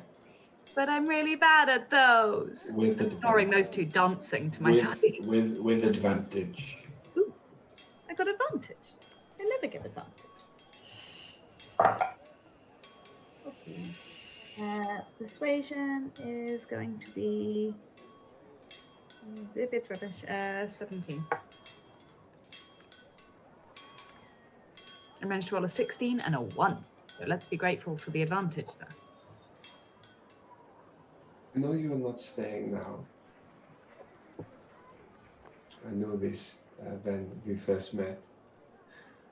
However, we Drow are still connected to the magic that should give all elves a very long life. We have learned to be patient. We are good at waiting.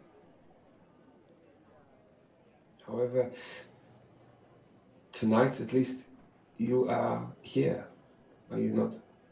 I am, and I'm going nowhere yet. But there is much that we have to do, I think, before I could even think to settle somewhere. If I did, this would be quite some place to settle. Looking at your drawings, I could easily convince my mother to create a place, perhaps a joint head of design skill. You were certainly qualified. I wish that I could. Unfortunately, my loyalty to my friends would take me away for now. But as you said, the Drow have long memories and long lives. Maybe Yes. not yet. Well, for now, perhaps we can continue our meal and talk more of possibilities for our future. I would like that very much. As would I. And she starts pouring you a drink. Dicey's face now matches her hair. She's like this. It is a long and lovely night, and even though you are incredibly tired from the day's work, when you eventually do get home, you crash with a big smile on your face. And then again, wake up before dawn to continue your work. It is at the end of the last week, with your work finally complete, that Antonius turns to you, middle of the day.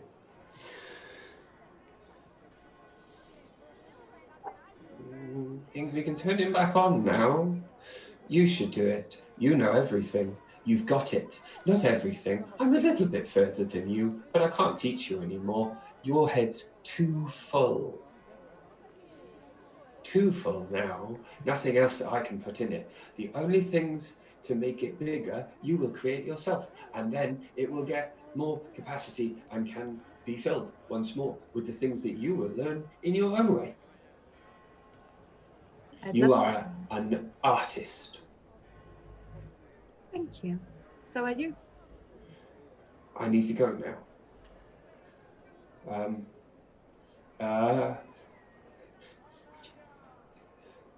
Can you tell them I'm sorry?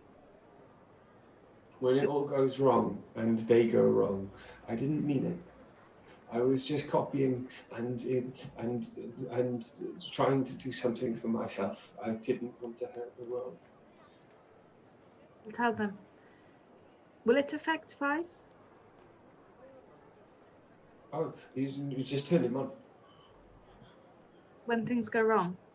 No. The control crystal is gone. Now the soul inhabits the body, not the crystal. Control is his own. Thank you. That can be done for them all, but takes time. I'm not sure I'll have a month to spend per automaton to remove the control. No, the month was to repair. It takes a day each. But it's possible. Maybe. The For problem you, because you know, I filled your head. getting them to submit to it when they have other orders, on the other hand, would be Impossible.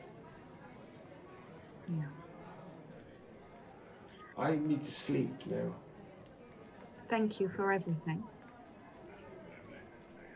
I haven't done anything. You taught me. I don't know who you are. I'm going to be alone again. So Ahesh is here? Yes, very, very well. I'm sorry I have to go. Maybe I'll come back and... That would be nice. Yeah. Stranger. Goodbye, Antonius. Let's turn him on now. And I'm gonna turn Fives on. Okay. Fives sits up. Immediately, you hear the buzzing, whirring of gears inside him as he kind of stretches. Everything kind of clicks into place. His armor plates kind of lift and then settle. comfortably, and he moves with a more fluid motion than you ever saw before. And his head slowly turns to you. Hi, Dice, that's me. Hello. my thanks. Do a New Zealand accent, you coward. No. How are you feeling in the Free. It's do you remember? I don't want to ask difficult questions straight after you've woken up, but There will be time for questions. what would you like me to call you? Fives. Okay, that's It's fine. been a long time answering to it.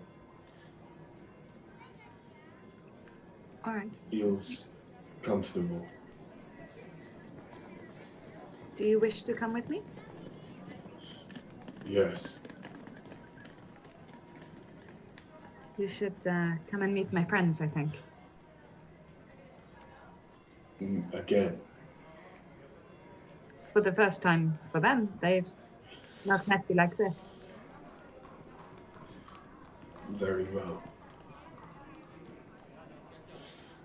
And he goes to stand and follows you out. Okay. As I go, I wave to Antonius like this. I'll message you if I can. Antonius doesn't respond.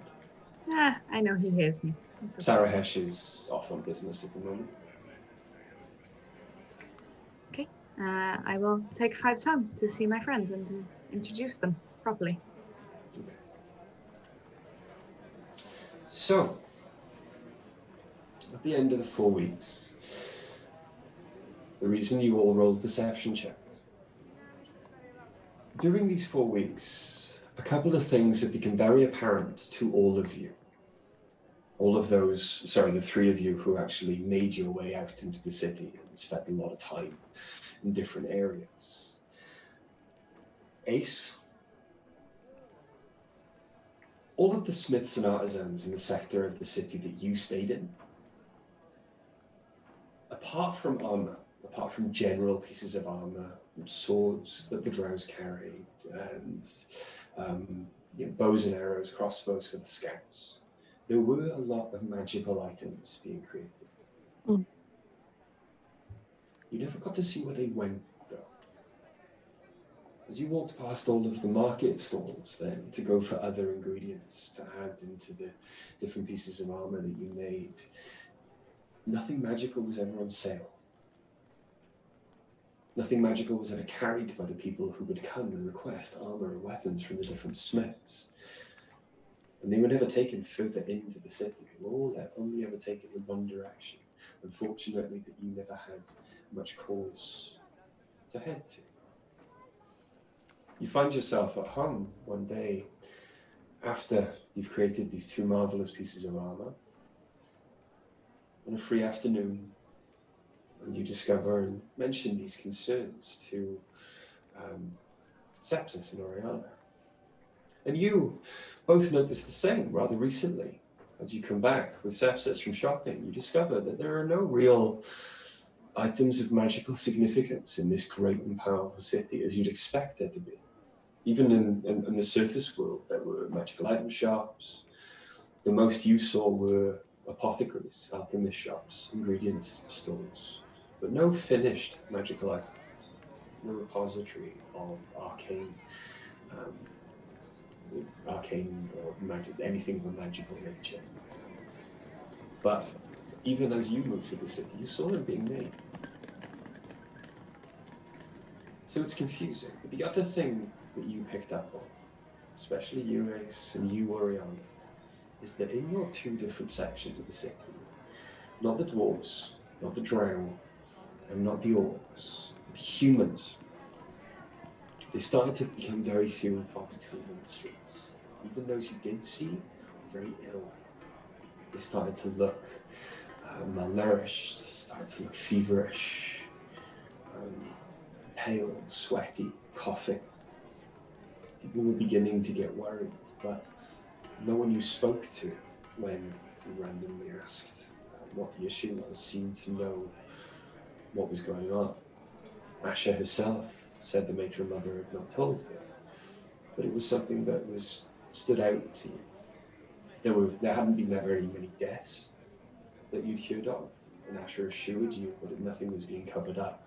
But it just seemed for some reason, perhaps being underground, the humans were getting sick.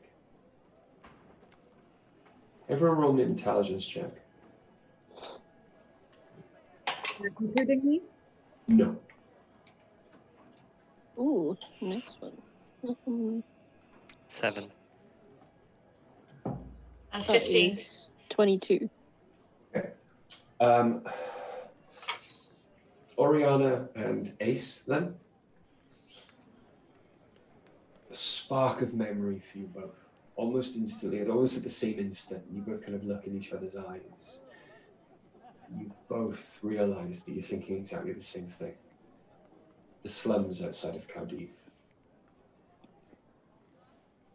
The diseases that the elves were testing out on the human settlements. Making them ill. Making them sick, so that they had cannon fodder to resurrect for the front lines of their war. The diseases that they were testing to see how efficient and how quickly they would be.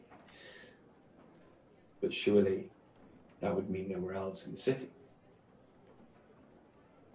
So maybe something to think about. It's at this moment, while you're all kind of sitting there having a conversation about your discoveries around about the city, that there is a knock at the door. Ace will go and answer the door. Okay. You open the door. Standing in front of you is a fully erect, standing fully erect Fives. Oh my! Fives, put it away. They give him some upgrades. No, it's a Put that standing... thing back where it came from, also help me. It's pneumatic now. But he stands there, and as you open the door and step back, Fives, the familiar automaton, walks into the lobby of the building. Walking in just behind Fives is another automaton. This one, however, is made, and you clock it straight away, Ace, of adamantite. Is it the adamantite that I crafted? Adamantine, yes. Very familiar to you. You can see that it appears that dice is created on automaton or the armor you made. Hello. They both walk into the lobby and just stand there. Can you speak? And Fives responds to you. I can, no. Wow, you've been busy. And can your friend? If they wish, I believe they can. I'm going to reach up and press a button and the front of the helmet's going to go away. It doesn't cover the back of my head most of the time anyway. And it's me.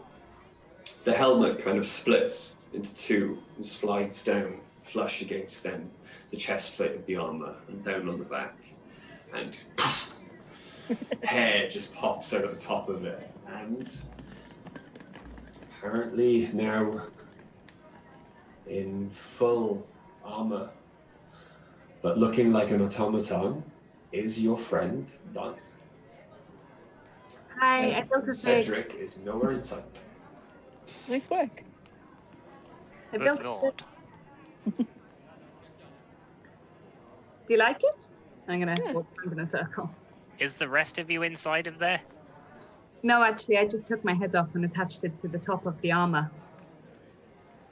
I Hey, got look, I some. wouldn't put it past concerned you. looking. That's some impressive work. Yeah, it does stuff too, and I'm gonna make the fist light up purple. Oh, wow. Is that just a light or does it do something? It does lightning damage. Oh no! Oh no! Oh no. Don't hit me with the glowy buzz fist, Uh, bro. I- Don't tase me, bro. Would I do that to you? Hey, you're looking good. Oh, Ariana insisted on shopping. giving me a makeover. It was her idea. You asked. No, I distinctly remembered that it was your idea. I like your hair. You have Thank you. hair. I grew it myself. Most people do. And they've been taking care of it. I've taught them a whole hair care regime. I have to do an egg mask. It's pretty gross, actually, but Look, the protein is good. We've talked about this. I mean, but it feels real gross, and also, like it seems like a waste of eggs, which I've discovered are tasty. Yeah, Sepsis Eggs are pretty is good. self-taught how to poach them. They actually make a pretty mean poached egg. Well, I have to started try doing that. that, but then I realized that just crunching the whole thing was pretty great. Yeah, I'm that's not gross. Sure raw would be very good to me. Poached I would try from you. Humans I'm do have delicate honestly stomachs. surprised you don't drink raw eggs for breakfast, Ace. When Ace was a lad, they ate 5 dozen eggs. Every morning until they grew large. Well, it looks like you've all been busy. Ace, I like your new armor too. I'm sorry I haven't been here much. That's okay. Since when were you some sort of iron person? Ew, no. Well, it's taken a month to build this and to fix Fives here. Fives is not controlled anymore. They're themselves. So Oh, the whole spirit thing you're talking about. yeah, they've been fixed. I am still in here. Yeah. How do you feel about that? Freer than I once was. You're free to do what you want any old time. That's progress. There's only so much I can do, but in theory, I could free other automatons if I could keep them still for a day. Because So Rex and the other one. only if they're commanded to stay still, otherwise they will fight it. It was possible with Fives only because they were so badly damaged. The We Empire, have a commander. the Empire has an army. We know a Hulk. We have all. Name's Malcolm. No, Missing never die. me. He turns into a big. Well, Malcolm literally turns into a big green angry guy. So I mean, I was thinking about Brucius personally, but an entire This is army good. and of automatons Controlled, human soul-filled automatons. on top of their elven army. There is no elven army. the elves are pretty much pussies. We killed like 4 of them before. Oh, there's no elven The army. elves guard their own. They send others to fight and die for them. Like a bunch of cowards. Cool. Actually, that sounds really quite clever. I Called mean, you a what? coward in the past, Sepsis. I can't. Why die yourself when you can get someone else to do it for you? Wow. I mean, sure. So what did everyone else get up to? I can see Ace was busy building things. Thank you again. Quite alright. I fixed I, this. I hung out with the orcs. Oh, I met the Fates. That was an interesting night. You met the who what? The Fates. The Fates. 3 old crones, 1 eye. Everyone Yeah, has a string for their life. I think Do I've any heard of you about know anything about my religion? it. A little bit. Oh, Do anyone want to roll a religion check? Yeah, I Yeah. do actually. Do I get advantage? Ooh. In with Oh, Oriana. nat 20. hey! Okay. There's some similarities in Norse and Greek. Yeah, there's little bits and bobs. It's 23 total there. Okay. All right. Ace, you would have heard of the fates. However, you'd be probably more inclined to call them the Word. Mm. The Weird, or the Weird. A collection of witches who taught the gods magic Mhm. and prophecy the world. They're the ones who told Odin of Ragnarok when he was tied to the world tree Yggdrasil. So, yeah, you've got an idea of what the fates, at least in the Greek pantheon, could mean. Mhm. Yeah, they showed me everyone's string. I hope mine was long.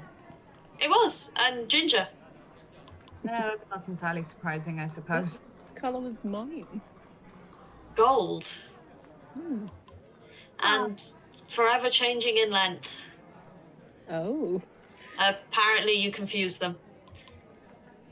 You do die quite a lot. I mean, you come close and they get excited, and then someone brings you back and they get mad. Thread won't cut. Missing off fate. Not good. And Does that mean that they will not like me very much? I think they're indifferent, really. Okay.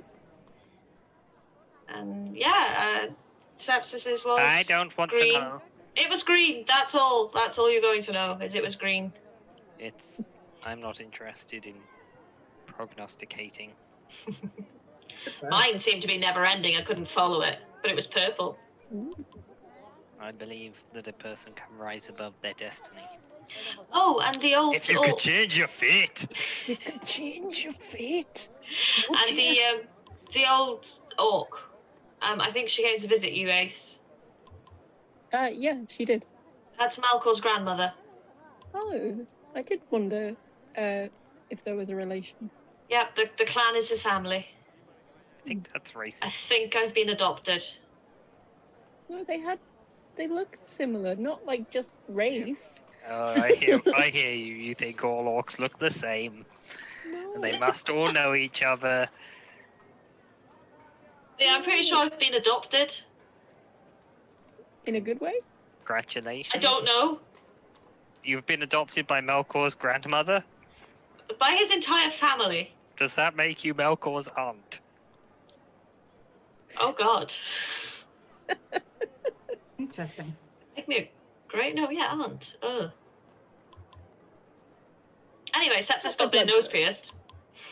Mm. Oh, I see. I did notice. And So these- nice bit of silverware there. Mm. I think it suits you, actually. The whole new look, it's very good. You look less half dead than you did when you first took the hood down as well. Oh, I discovered that you can eat things that weren't mushrooms. Someone should have told me that.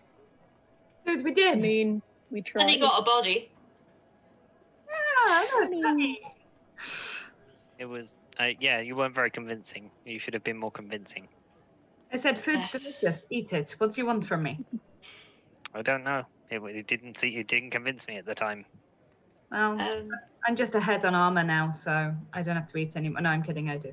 But I need to head to Grisha Oh, as soon as we can, or I can. I'm not necessarily saying you have to come with me. why? Well, one of two things could happen there. I could find Hades, or I could go to hell. That sounds like a 50-50 chance for a real bad thing to happen. Don't know why you'd run headlong towards that, particularly. I mean, I'm not sure I'd be upset with either. I mean, hell's not ideal, and I'd rather we kept you alive. But if that's what you need to do, then I'll go with you. Listen, I may have told you to go to hell on a couple of occasions when you were irritating me, but I didn't actually sort of expect you to take it this much to heart. I don't know, it calls to me. It calls to me. That's the most emo thing I've ever heard in my life. How long does it take you to get that thing off, Dice? Not long at all, actually. But the nice thing is, you couldn't take it off me. Hey, Dice, do you pee in that thing? Try. Why does that sound like a challenge? Try. Go nuts. See if you can get it off. I bet I could make you take it off. That's an interesting proposition and a bit disturbing, quite frankly. Hey, do you pee in the thing? No, Sepsis, I take it off. Oh. I didn't install a catheter bag. You should install something that recycles your pee. Your whole time building this and put it together, did you finally tell Mrs. that you liked her? Yeah. Yeah? How did that go? Yeah, we had a really good... we spent some time together. It was nice. Okay, did you spend time together or did you spend time together? We spent time together. When have you suddenly got so coy in telling me what happened? She's really nice. I like her a lot. Oh, okay. She's hoping I'll come back eventually, I think. We could probably arrange that. We have too much to do for the time being to think about things like that. Yeah, one day. Ariana, where's the temple district in this city? I have to go and ask the gods why they have saddled me with a party full of such horny bastards. I have slept with one person since I've known you, Sepsis. One. Get laid, Sepsis, and you'll understand. Someone approaches the door. That is ace phobia. Thank you, Faves. Wow, that is a creepy voice to just suddenly start talking. Thank How you, Faves. extraordinarily ominous. But it does feel that way because the fives appears so statuesque that if they're not moving and speaking, it's almost as if they're not there. It's just they're just a piece of furniture. They sound so incredibly still. Is Fives going to travel with us? If they want to. Yes. Fives have mastered the ability to stand so incredibly still and move so incredibly slowly, as if to be completely invisible from the naked eye. Where's Right, Cedric? he's eating a Mars bar. Yeah. But Fives then moves and stalks towards the door and opens it before it's knocked. And outside the door, you see Asher like this. Oh, door full of Asher. Sure. And Hello, sweetheart. Hello. It's good to find you all together. The matron mother has called an emergency council and requests your presence. Then I guess we better head off. Sure. Come on, Fives. I link arms with Fives. Okay. Hi, it's Mila. Mila! I'm going to put the front part of my mask up because it makes me happy, and then I'm going to. Before Fives is drawn with you, he reaches out his hand and puts it on Asher's shoulder. And Asher, surprised, looks up at Fives, and you can immediately see tears in her eyes. I'm free, Asher. And the tears begin to roll down her face. And she tries to speak words, but the breath catches in her throat. And he just goes, I have missed you, young one. You were always kind to us. And embraces her. And she just starts sobbing against his chest. And it's a long moment before they kind of split off from each other. And she turns So around. this is just like, this is very awkward. She turns around to all of you, kind of wide-eyed. Who do I have to thank for this? The one in the big suit. I'm not sure I actually deserve thanks. I was shown how to do this. But you were the one who did it, and you were the one here. And she tries to hug you, but now with your armor, you are much, you thick. So you're much thicker than you once were, though. No, it fits like a second skin. I'm not. I'm the same size. and I can wear the same clothes over the top if I'm in. Oh, you're in infiltrator infiltrator now, aren't you? Yeah. Yes. Okay. So yes, she hugs you perfectly fine. And then yes, I have questions for you, but they must unfortunately wait. We have to go, but thank you so much. You're welcome. I also have some questions for you and Vibes at some point if we get a chance. Of course. Come.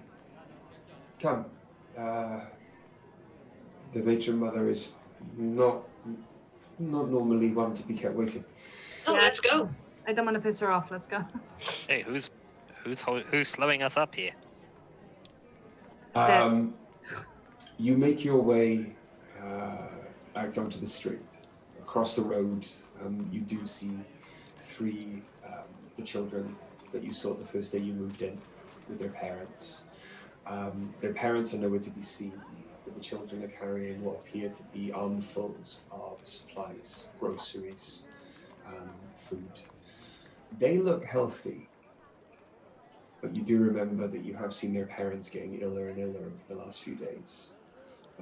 But the children look quite happy, or as if they're hiding any worries, and they kind of wave or cock their head if they're too overburdened as you walk off down the street, slightly taken aback by this giant 7-foot automaton you've got walking next to you. But you do then carry on through the city, waving now to the various people you've met. Not so much you, Dice, but the various people the rest of you have met, the orcs and the dwarves, the various drow and their markets. The dwarves seem particularly interested in Dice as you walk past, and they kind of look at Ace with a kind of very dwarven, what the fuck? That's not what you made in the forge. What the fuck is that? Very, very confused, and kind of awed by you, thinking that it's all kind of Ace's work. Kind of like, whoa, okay. But you do carry on, and eventually you get back to the temple district and the palace in the center. Dice, sorry. I just wanted to. Do I notice the dwarves looking at Ace with like impressedness? Roll me a perception check, because Ace, as part of their personality, would have looked and waved. Yeah, of course. Because they knew them. Perception. Oh, good. 22. Yes, you notice. 21. Yes, you notice. 20 maths. I look at Ace and go, look at you. You are a god to these people now. But you do carry on and eventually get to the palace. The guards there nod to you all. Don't even attempt to stop you. And Asher takes you all through, straight through the lobby, past the waiting room, and into the council chamber itself. It seems the majority of the council is there. There are very few humans present. Their section of the wheel, as it's laid out, is quite sparse, and any who are there seem very young to be attending this meeting, like barely out of their teens. I say very young. They're all the same age as you guys.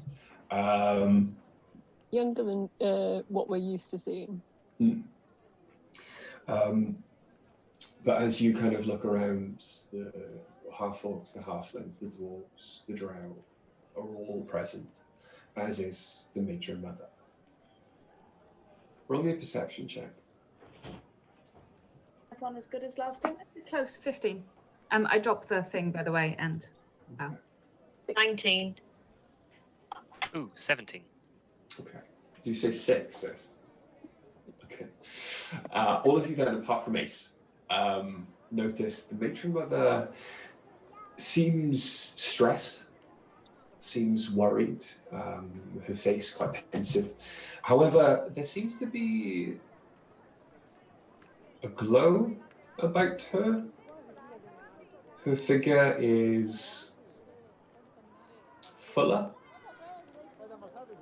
as if she is, as rulers tend to, will forget to eat with the stresses of managing a city. However, she seems to be quite well fed in front of you right now. She's had cause to look after herself a little more, perhaps. Perhaps it's an added makeup, a little added flair to her clothing. Makes her look more attractive, purposeful. But she does look slightly relieved as you walk in then to the room. She stops looking pensive and worried and nods to you all as you walk in. Hello. It is... I am very thankful that you have turned up as quickly as you have. I was not meaning to rush you, but time, I believe, is of the essence. There are grave matters that I believe you may be able to help us with. If there is no other council business, and the rest of the council, kind of the half-orcs, nod. One of the male half-orcs, Oriana knows as Grosh, stands up. He seems to be a leader of his people, perhaps being groomed or to be elected as the next chieftain. And kind of stands up and says, we will care for as many of the young ones as we can until and he nods towards the humans, until their parents are well again, until the source of this disease has been found and eradicated. We will make sure they are safe and have enough. By our word and our blood. And all of the orcs start to file out of their sitting area. The dwarves and the halflings follow. The humans, slightly meeker looking, perhaps a bit more worried, follow suit as well. And a lot of the half-orcs, as they pass them, kind of curl their arms around their shoulder and hug them into their body in a kind of reassuring gesture as they walk out of the chamber. The Major Mother breathes a sigh, a heavy, heavy sigh of perhaps relief, worry, make a mix, and then proceeds to get up off her throne and walk down the stairs towards you. If you could follow me to a slightly more private chamber, and a slightly more comfortable chair for us all. I do not wish you all to stand for this. Asher, you may come also. Please. And she leads the way out of the chamber through a hidden door that's some in the crystal behind the throne. Do you all follow? Yep. Yeah. No, I'll just go back to the house. Okay. There are a couple of twists and turns before you get to another crystal chamber. This one, though, the crystal that comprises the walls and the ceiling seem less opaque than all of the other crystals around. This seems more opaque, more solid. You cannot see through into the tunnels beyond. Perhaps for privacy, perhaps the crystal is just running this way. But this is a lot more, not decadent, but comfortably furnished. There are cushions, piles of them, thrown what appears to be haphazardly, but could easily be thought to be just chairs, a very comfortable sitting area. The Major Mother goes and flops down on one set. And as you follow into the room, from another hidden entrance, hidden around the curve of the crystal, you do hear the rattling of wheels on the floor, and Salahesh comes around the corner on the wheelchair and slides in then next to her mother. She smiles and nods at you, and then scans the rest of your friends. The matron mother speaks. Please, if we'd all sit down, standing for this is perhaps too much to ask of you. Okay. I take a seat. Yeah, I sit down. I have heard from many people in the city that over these last few weeks you have all found your place here, I believe, or a place, if you were to ever call this home, that you could inhabit. Is that correct? Very much so. Suppose, yeah. Yeah. I am sorry then to ask you to come away from these comforts, but we have a dire situation that we believe with your experience and your skills, you may be in a unique position to help us. The humans. Yes. What? Adult humans have been disappearing, getting sick. They Like are in not. Cardiff. They are not disappearing. They are unwell. The longer this sickness seems to progress, the iller they get. Many of them are confined to bed. Some are on their way there. There have not been any deaths yet, but that is sure to be the next stage in this sickness. And if we do not find the source soon, then we believe we may start to lose the young ones. As such, they are not yet affected. It seems that their youthful exuberance is protecting them somewhat, their ability to bounce back from disease. But the older you are, the more quickly you become afflicted. When did this start? Soon after you arrived, though I am not blaming you, I promise. No, You- but that's you are not a not. coincidence. Yes, but there is a secret that I feel we have only yet mentioned in passing.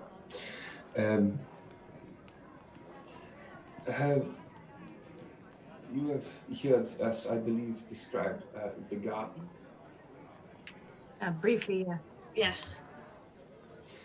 As you can probably see from your travels, it's very difficult to grow fresh food down here, what with the lack of natural light, and any light we can create is unfortunately not adequate for a lot of the food, especially as much as it would take to feed the entire city. Fortunately, the orcs can subsist on effectively just meat. They're carnivores, and hunting is prevalent down here, especially for the different species of critter that I suppose orcs would not mind eating and others would balk at. And you're aware, Aurel, having seen some of the things that they cook and eat, having spent the last month with them, that yeah, there's a lot of stuff they'll put in their mouth that most other people won't.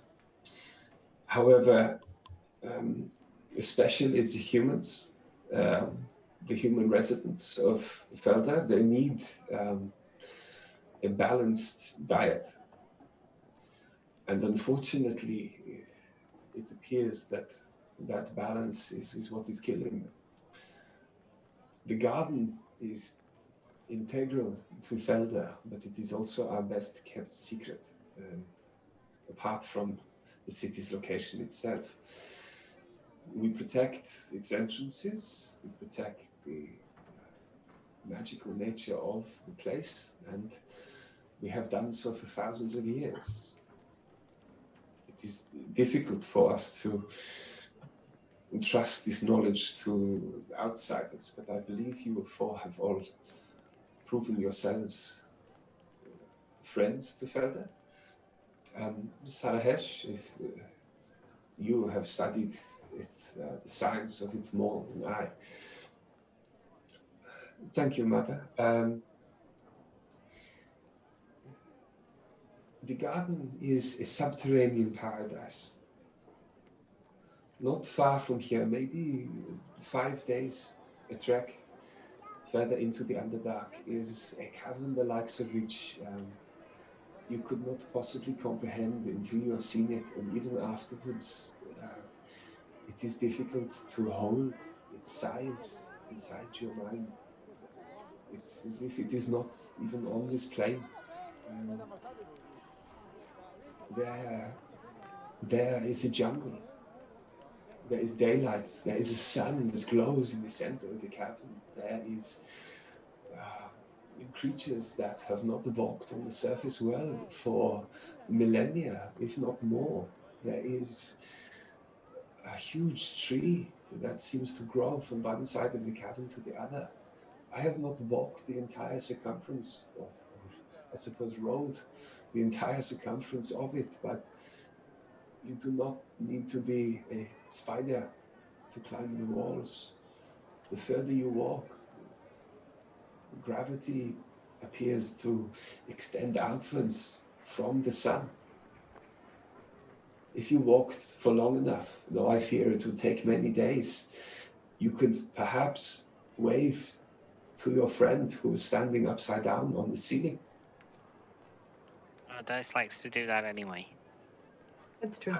However, to your friend, they would be standing on the floor and you would be standing on the ceiling. So if Wait, you what the keep- fuck is gravity?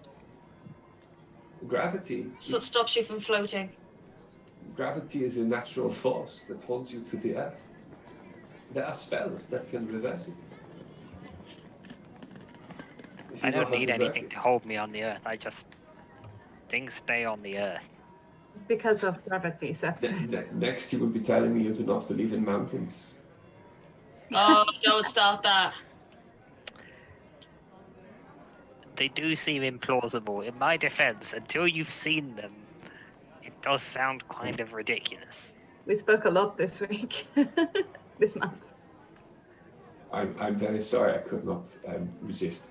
But anyway, the food, all the vegetables, a lot of the meats, they come from the garden, from at least the parts of the garden we have been able to cultivate. The more humans that turn up, the more of the garden that we need to expand into. It is a dangerous endeavor. It is never night there. Therefore, it is difficult for us as Drow to operate effectively in the garden. The humans we have sent, the dangers are too much for a few of them, but if they go in greater number, then they can normally protect themselves. However, a lot of humans, but they are, I suppose, the average of your race. Not to say your race is average, but you and your friend Ace are far above average in your abilities and what you can do. One of you would be worth 10 common human soldiers at least. I think the difference being is that we've not been given as many limitations in life. Of course. We've been given a lot more freedom to explore ourselves and the things Sell that yourself humans short. can do. That and there is a god who gives you the holy power to smite the living shit out of your enemies, and Dice is part robot now, so like there's some other stuff as well that marks you out. Yeah, but I wouldn't have gotten to know my god without sort of the Agreed. knowledge that we had in Nidum. So, Yes, Nidum is very wonderful.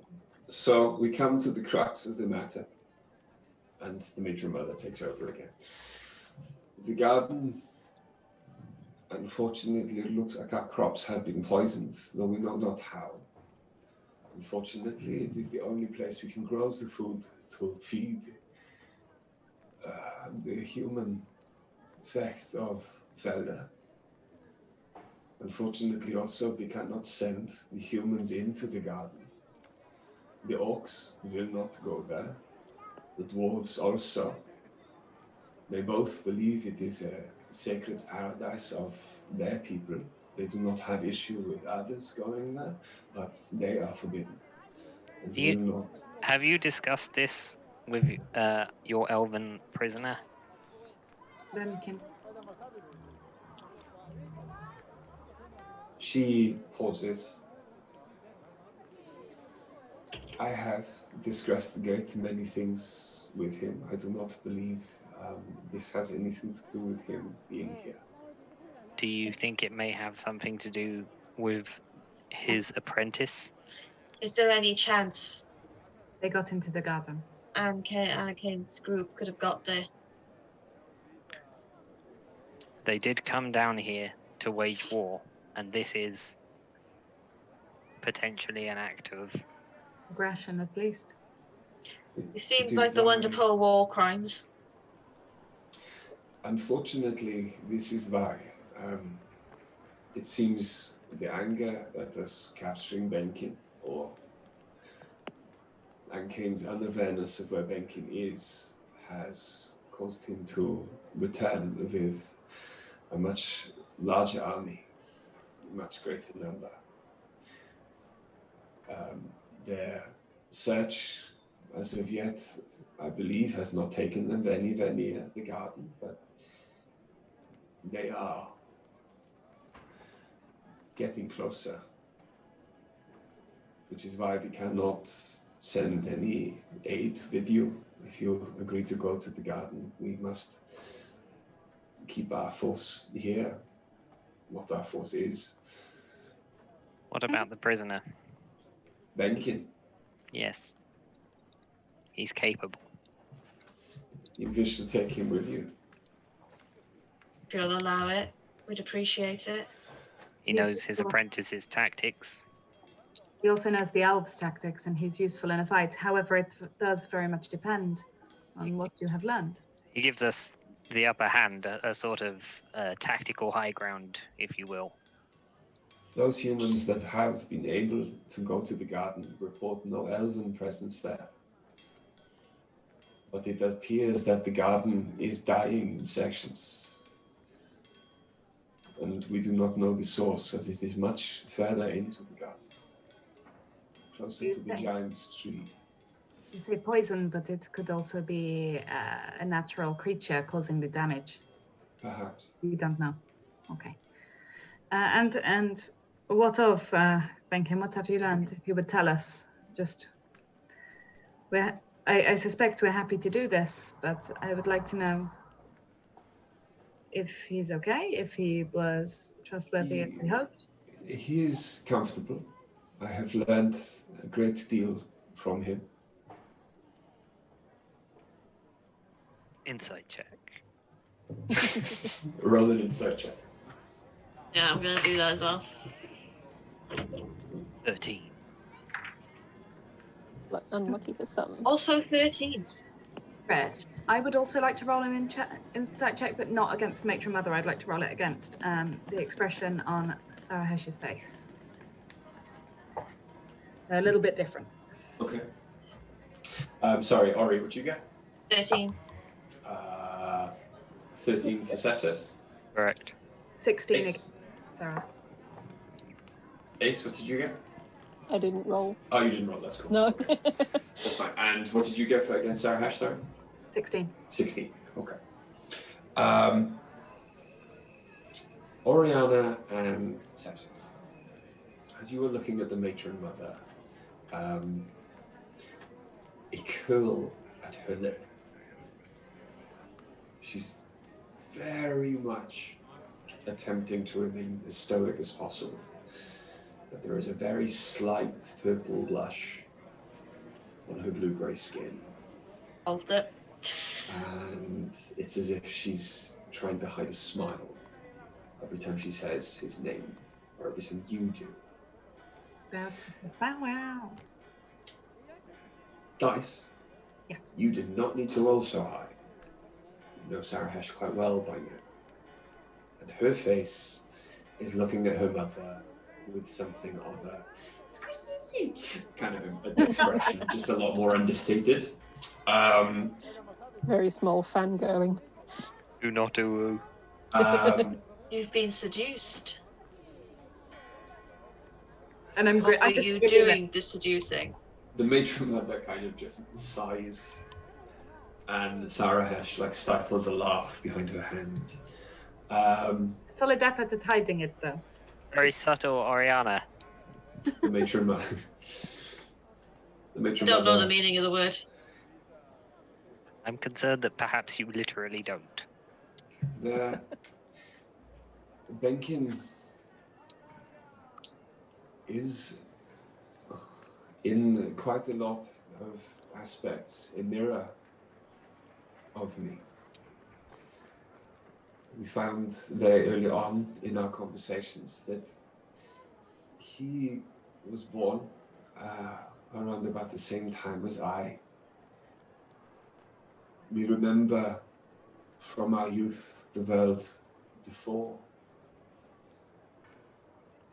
And it would appear that his memories of this and his pure elven nature may perhaps be the reason that even though he looks a lot older than I, that he has survived for so long, where other surface elves have lifespans as short as yours, Dice. Thanks. It is not an insult. Your race has always learned to live every day to its fullest. It is something we who live longer forget sometimes. And I think that is a testament to you and something that we need to work on. It's more compensation to having thousands and thousands fewer days, however. I suppose, if you want to look at it that way. So is it that you're apprehensive for him to go with us because you're scared of losing him?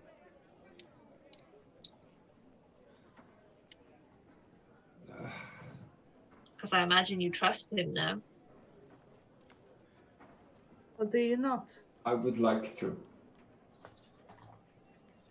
Not 100% then, huh? Perhaps this would be an opportunity for him to prove himself to you. If he helps us.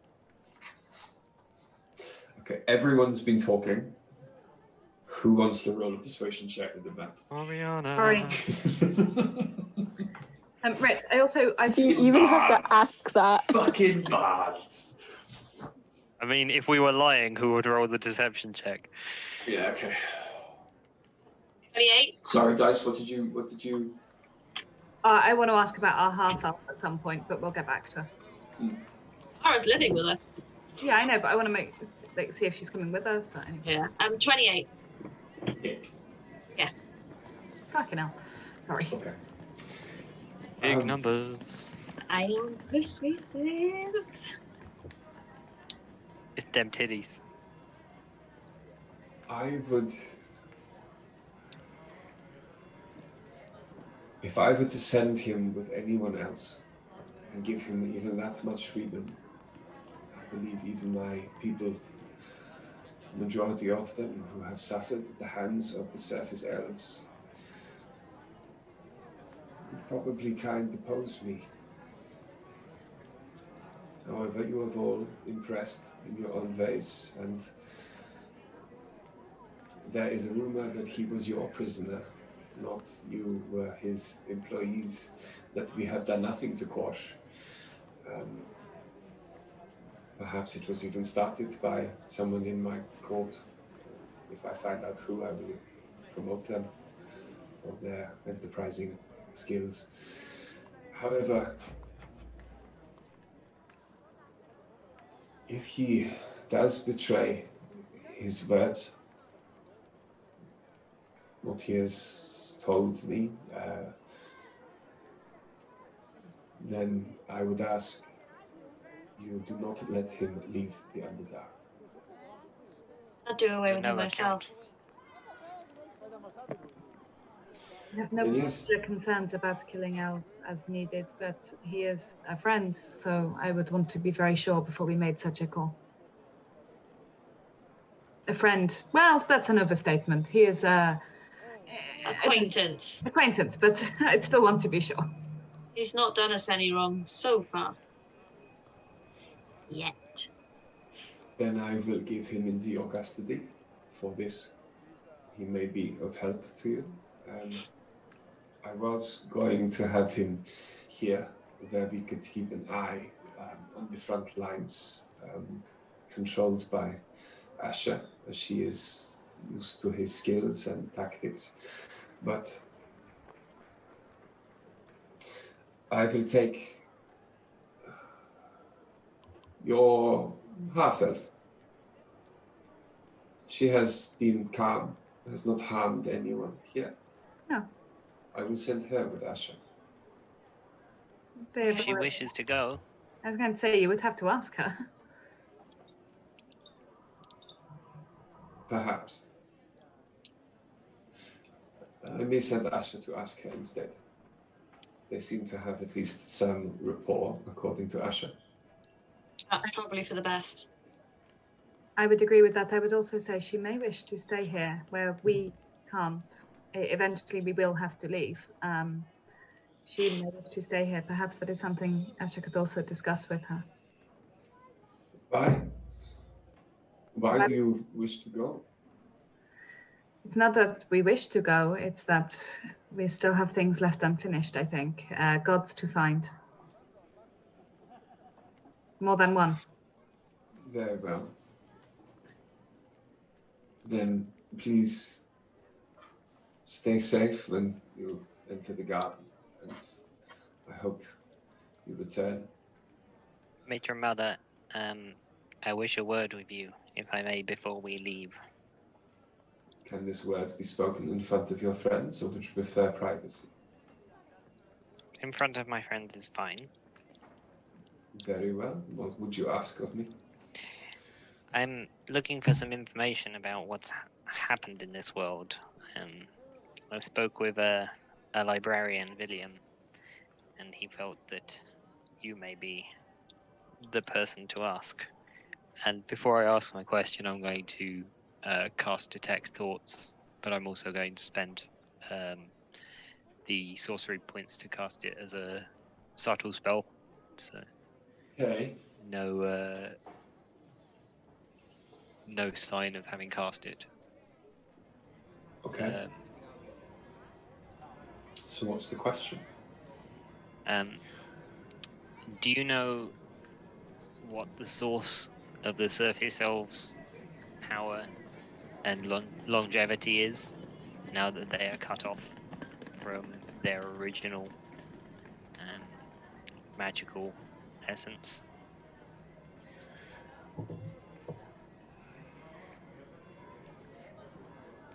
Before she answers you, your detect thought spell,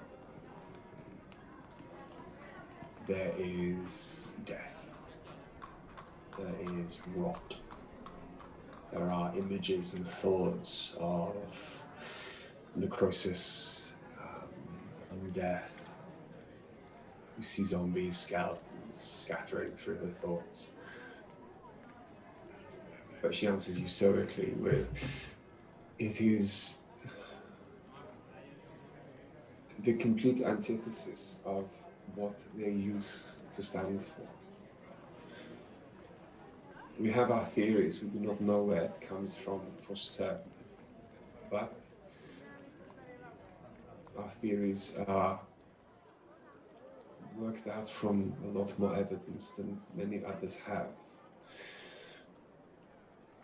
Something approached them millennia ago during this change.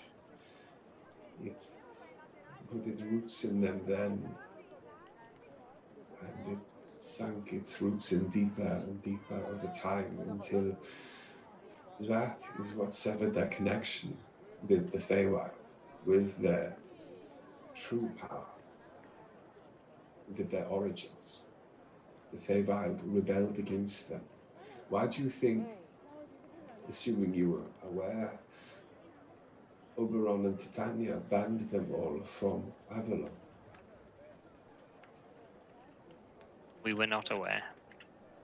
Oh, I apologize for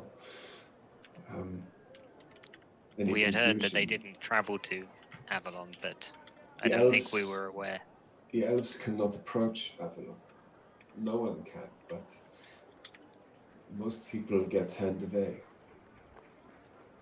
The elves are struck dead. There is still at least one very powerful fae on this plane. Perhaps two, but they live on Avalon. Do you know the name of this being that approached them? We have not been able to discern a name. It is like nothing we have read about before. It seems to be incredibly powerful. Most of the elves, their longevity is taken from, as you would expect, you have heard of warlocks, yes? Yes. They gather power from some powerful patron who gifts them certain abilities, certain magics. It would appear that this is what has happened to the elves also. But it seems that this power perverts them. Does Detect Thoughts contradict any of what you just said? Everything in her head is exactly the same as her words. And one final question, Matron Mother. Of course. Do you know what the gift given to the human king was by elven deities that was squandered?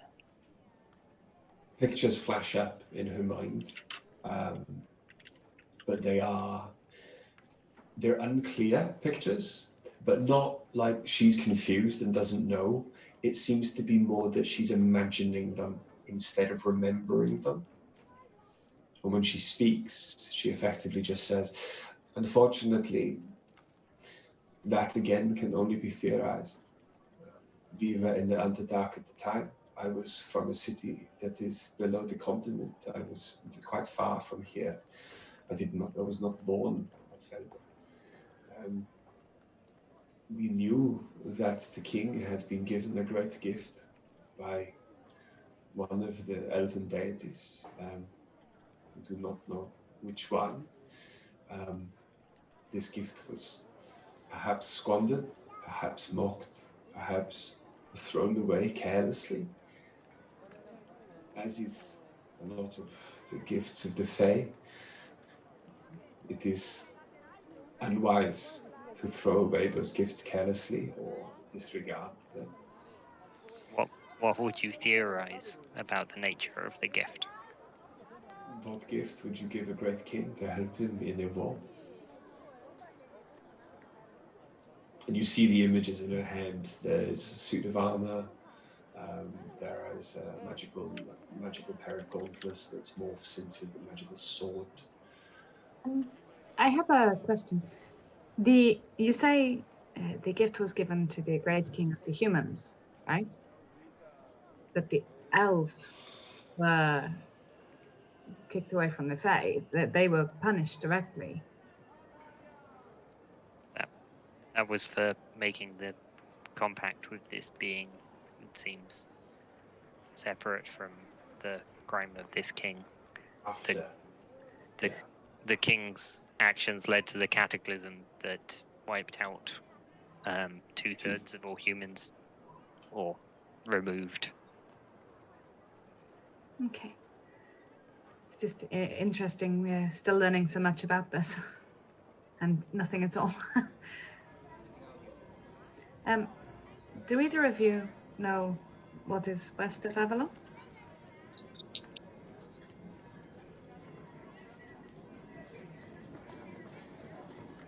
They take a moment. It is a moment longer than anyone you've had experience with so far. As far as we are aware, there is nothing west of Avalon. As far as you're aware, that's an interesting response. Different from most. It's not by rote, it wasn't automatic. Is Sepsis's mind reading still up, or? It lasts a minute, so I guess it would be coming to an end. I was going to say, what comes up there? In effect, you get darkness. But the thought is that this nothing is the darkness. And it seems to move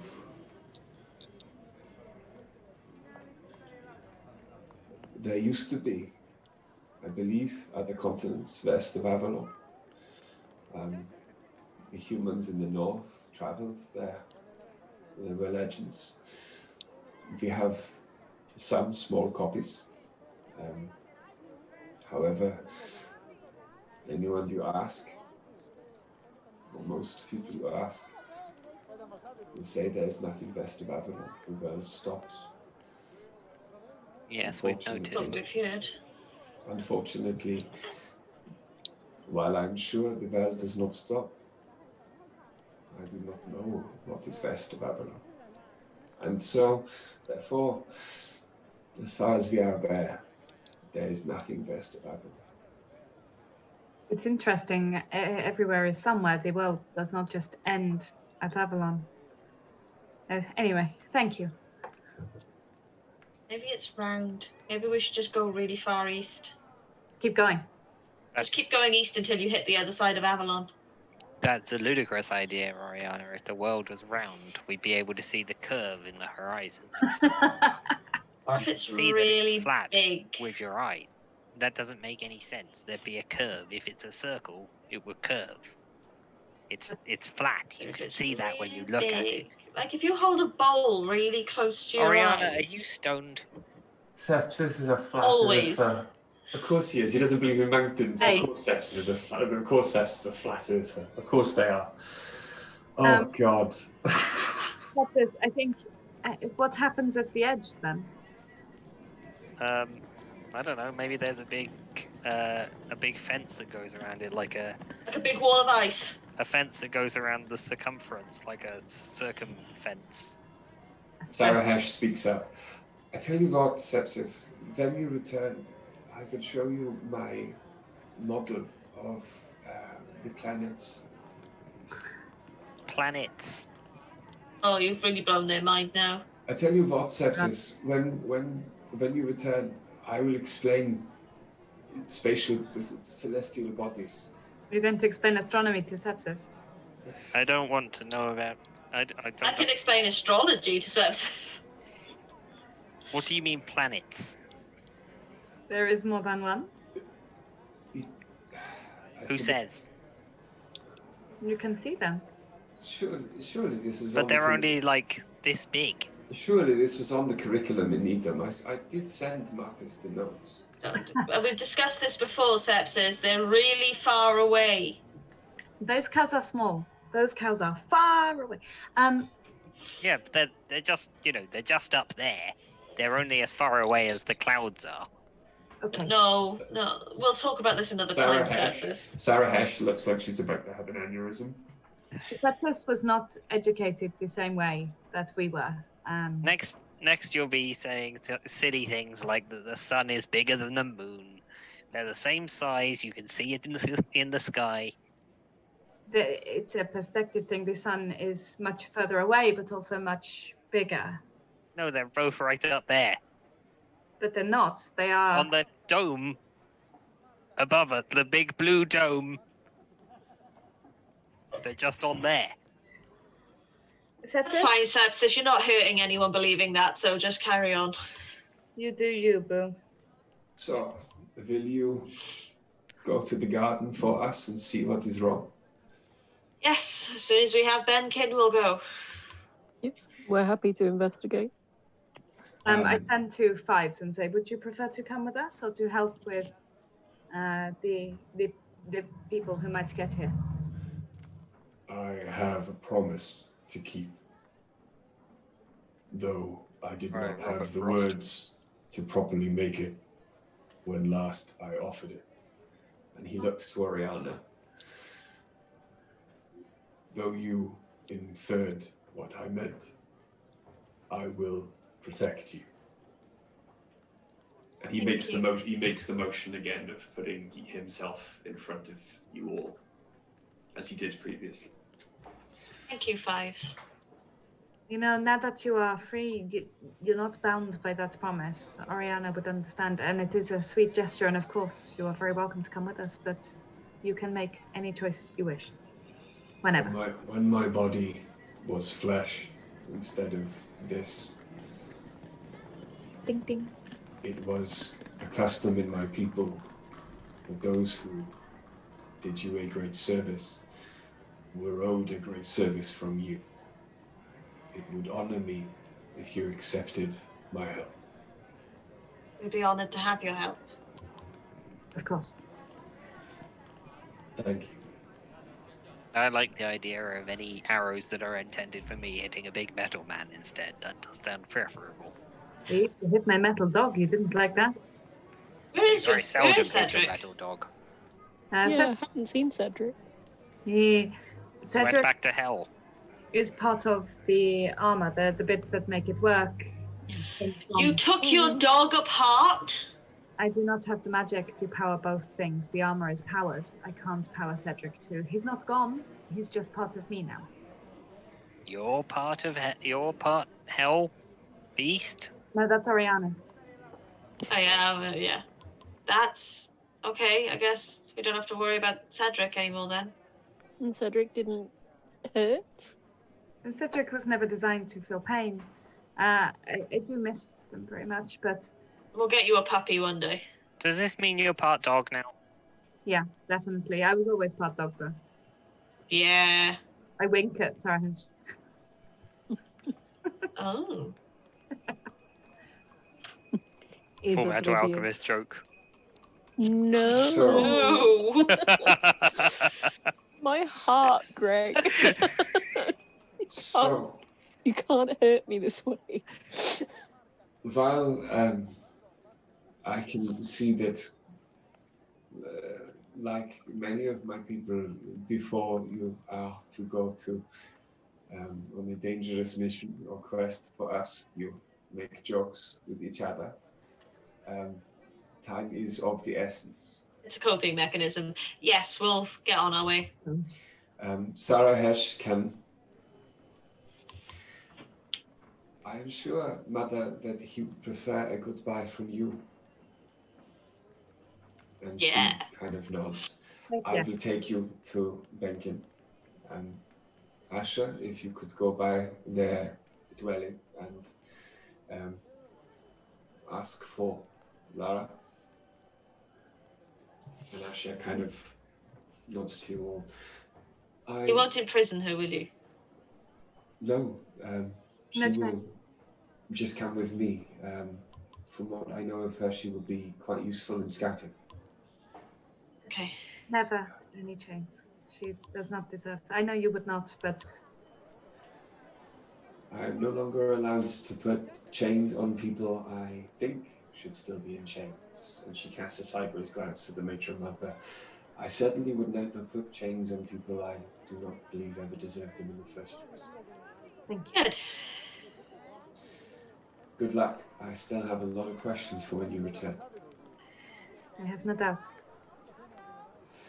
And she just nods and leaves the throne room. I also wish you all good luck. And Sarah Hesh rolls past you all and just stops slightly near Dice.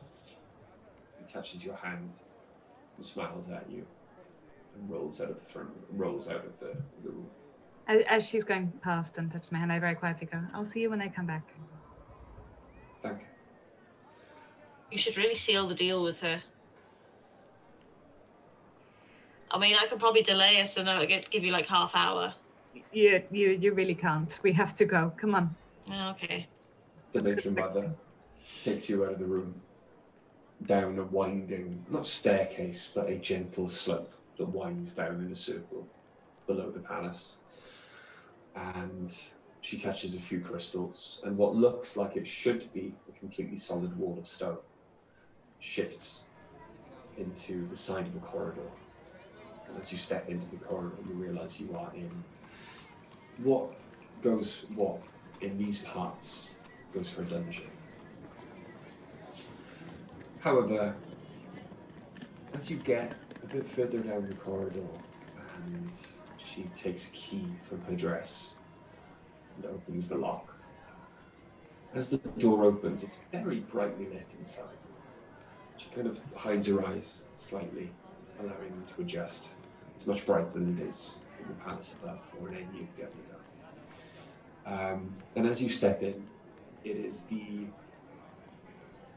nicest cell you've ever seen.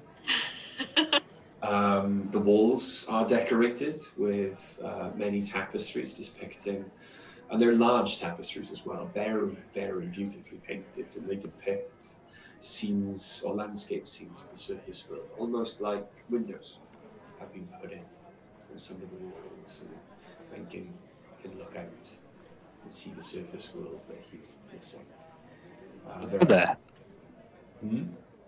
I said, hello there. You do see Benkin kind of sit up, look at you all. He's reading a book from a pile of many, many books that are strewn about. Not chained, but he sets the book down, stands, and kind of half bows to everyone. Wait. You look well. And he's not going to speak now because sepsis ruined it. Ruined it. I have been very well looked after. Thank you very much.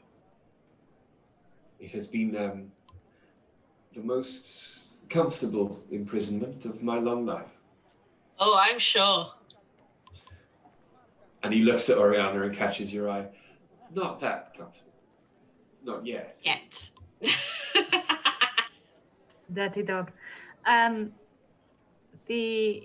was going somewhere with this sentence. You have been called here on my advice to deal with the disease in the garden.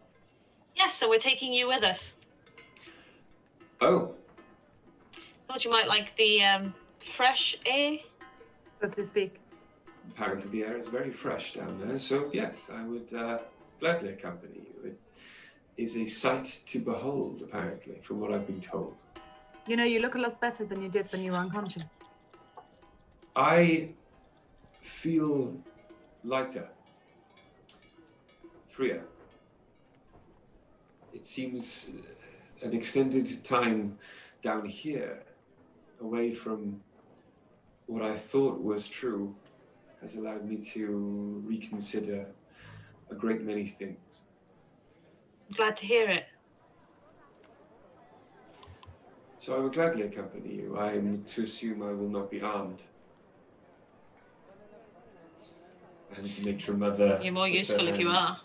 in her dress again and takes the bladeless hilt once more and hands it to Benkin. Just carrying that around for no reason at all. As you can see, the matron mother blush slightly again before she comports herself.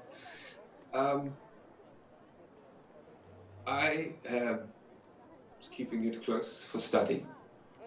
Yeah, Study. I'm sure it was, yeah. My daughter was busy with other things, otherwise she would have been the one studying it. And she does, look at dice as she says this. Dice is inspecting her gauntlet really closely, like this. Okay. Oh, there's been much going on while you've been in the city then. Just made some friends and built some stuff and fixed fives. I can see. Fives kind of steps in, walks up to Benkin, and holds out his hand towards Benkin's throat. And then puts his hand down and flattens it and holds it out. And Benkin kind of puts his hand forward, looking very confused, and Five shakes it. You were good to us. More specifically, the dice has freed him. Benkin kind of looks very shocked at this development and just... You all have been very busy. Some more than others. I mostly partied with the orcs. I basically bought a blouse. Yeah. It looks so good on you. Yeah, Sepsis and I mostly went shopping and partied. Sepsis does a little twirl and is like, I know, right? My hands go clang, clang, clang. Then, I suppose, if time is of the essence, we should make a move. Yes. You are a bold one. I apologize. I'm used to giving orders, not following them. What would you suggest, Sepsis? Time's of the essence. I think we should make a move. Very good. Having a toddler with us. Yes, sir. he kind of he goes to make a motion past the matron mother, and the matron mother. Everyone roll a perception check. Oh, hell yeah. Yep. 15. Oh, 23. 20. Oh, really get those rolls in when it counts, guys. Yeah. Right. Ace. Muted out. Did. Are you muted, Em? I rolled a 4. I think Em may have muted to cry because of the Full Metal Alchemist memes I've been sending. Okay. Everyone Oh, apart from no. Ace again, then. Ace not completely oblivious to the sexual tension in the room. I hate that Twitter one. Ace completely oblivious to the sexual tension in the room then. Which the is only one- normal, actually, and completely in character. Yeah. Yeah. Is the only one who doesn't notice when the matron mother's hand kind of twitches as if she's to take his as he walks past. And you can see his hand twitch as well, but they both kind of, their hands settle at their sides. And there is a lingering glance as they look at each other as they Hey, move past. Would you two like a moment before we go? We can wait outside. Let's just wait outside. You guys take a minute. Let's go. Let's go. Let's go. We'll wait outside. Yeah, we'll wait. No, You two take it. No, seriously, No. take it. No. No, and he steps out ahead of you. As Sepsis has said, time is of the essence. We should make our move. Okay. Just look at the matron mother going, seriously, just... It turns to dice and is like, what's that? Oh, honey. I'll tell you on the way. I'll tell you when you roll there. I will send a guide with you. They will take you as far as they can go, but they will be very little help in the light of the garden. So That's fine. Thank you. please, good luck, and may lost light and her thread guide you. We'll be back before you know it. And we'll bring Loverboy back safe. Unless and he I'll keep betrays my us, in which, hands to myself. unless he doesn't. betrays us, in which case we'll kill him like you told us to. Again, you can hear him chuckle softly as he walks off down the corridor ahead of you.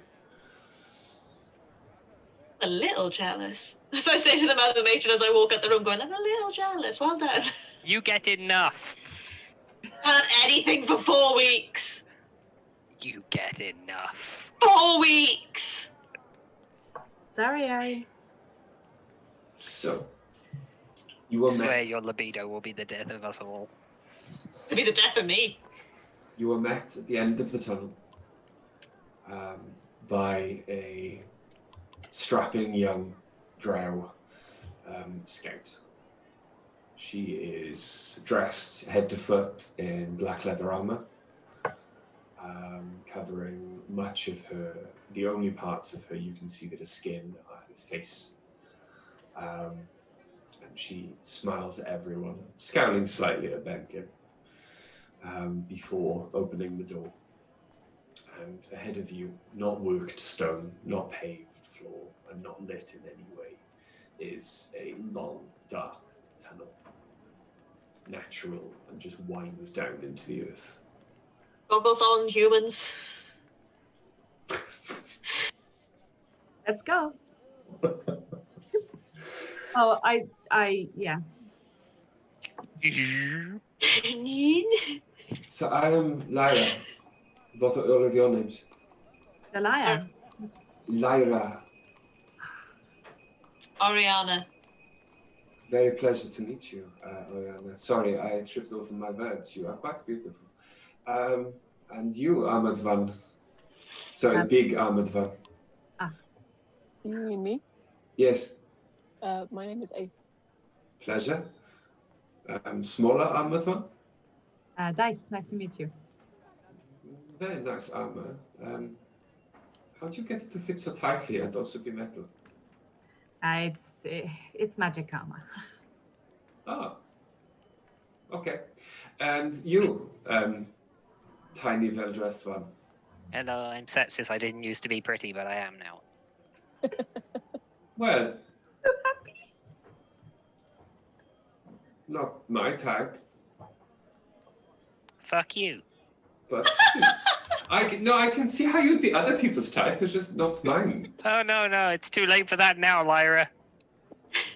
You're too small for me. I apologize. I like. Oh no, I don't. I'm not interested. I don't want to hear. I like my conquests to be You bigger. broke him. You've broken him. I'm sorry. I like my conquests to be bigger. I like them to have perhaps at least. Well, I like my good- guides to be tactful, but sometimes we don't get what we want, do we? Well, I like my sepsises to be tactful, and I've never once had that. This is not an accent. It gives very much leeway to tact. I tell you what, why don't you stop shoveling and you can lead on. You stay ahead of us. And No! if we're attacked, I'll... You misread my intent. I am not saying sorry. No. I'm Yes, not you apologizing. misread my intent. I was about to threaten you. Sap says, sweetheart, you're beautiful, but it doesn't mean that everyone is going to want you. Some people don't want me because I'm I not don't their want- type. I don't What? want them. And nor she do I- looks genuinely shocked at this statement. But This is fucking rude. This is adding insult to injury is what this is. I'm going to shoot this person in the back with an Eldritch Blast if we're attacked, and it will be an accident. And I wouldn't put it past you to do that, but we really need to get a move on. Come on, let's go. this journey is going to be a lot of fun. And she. For some of us. Fives? I just go walk with fives. For some of us, it's going to be short. As a group, you all make your way, once more into the winding depths of the Underdark. To the breach. I'm down And deep. With that, we will, I think, leave it there. Yes, thank you for joining us for episode 37. Stu's here. Hey, Stu. Thank you for joining us for episode 37 of the Chronicles of Nidum. Yes, I hope you enjoyed. Those who followed along, those, however, who would like to, or didn't join until the end, because I've just seen Stu's message. Sorry, Stu. Those who would like to catch up or watch again, you can either do so by checking out the VOD later on, or maybe by Friday, it'll be up on our YouTube, the link of which is in the chat right now. But yeah, I enjoyed that one. That was a good one. Please. No session next week. No session next Sunday. However, there is going to be an awesome 48-hour charity gaming stream right here on this channel. We are involved. And now that the post has gone out, I can confirm that we will be involved on Friday. Our segment, I believe, is 4 till 7:30 or 4 till 8. Something like that, yeah. Around that was, but it is those 3.5 to 4 hours. And we will be playing Vampire the Masquerade. 7:30, thank you. So yes, we will be playing Vampire the Masquerade, which for a lot of these players is going to be a first time. We have no Story idea. I've run before. I know No the idea rules. what we're doing. Never played those, still haven't created a character. I know the rules in this edition are slightly different to what I've played, but I have read them. We are going to go over character creation. We're going to have a Skype meeting this week. Quick reminder for everyone as well. Heavyweight Gaming's normal service is suspended this week. They don't have... Sorry guys, I'm just going to shoot out really quickly. I love you all, but the puppy's woken up and is unhappy. Okay. He's displeased. Hello. Yes, Heavyweight Gaming's normal service is suspended this week as it takes quite a lot to get ready for a 48-hour non-stop gaming sesh. I do not want to be AD at the end of this weekend. I'll be honest. You are going to die, but we will resurrect you. It's fine. So yeah, please come and join us next weekend. You know, it's 48 hours. You're going to catch a game here or there. Come and support the channel if you can. Please click on the links below and find out more about the 3 awesome charities that have been chosen for that we will support with this 48-hour stream. But yeah, come and join us next weekend. And come and join Chronicles of Nidum, or us, Dice of the Beholder, in 2 weeks' time, first weekend of September, in which we will join our party as they venture into the garden and find out what weird, wonderful things are down there. Probably combat. But apart from I'll that, put money on combat. why you don't have to have combat. There are ways around combat, which I very know. recently managed to teach my I know. LARPing D&D group. But We are yes, chaos. you are. But yes, thank you very much for joining us. But yeah, until next time, we love you guys. Stay safe. And thank you again. Take care. Bye. Bye everyone.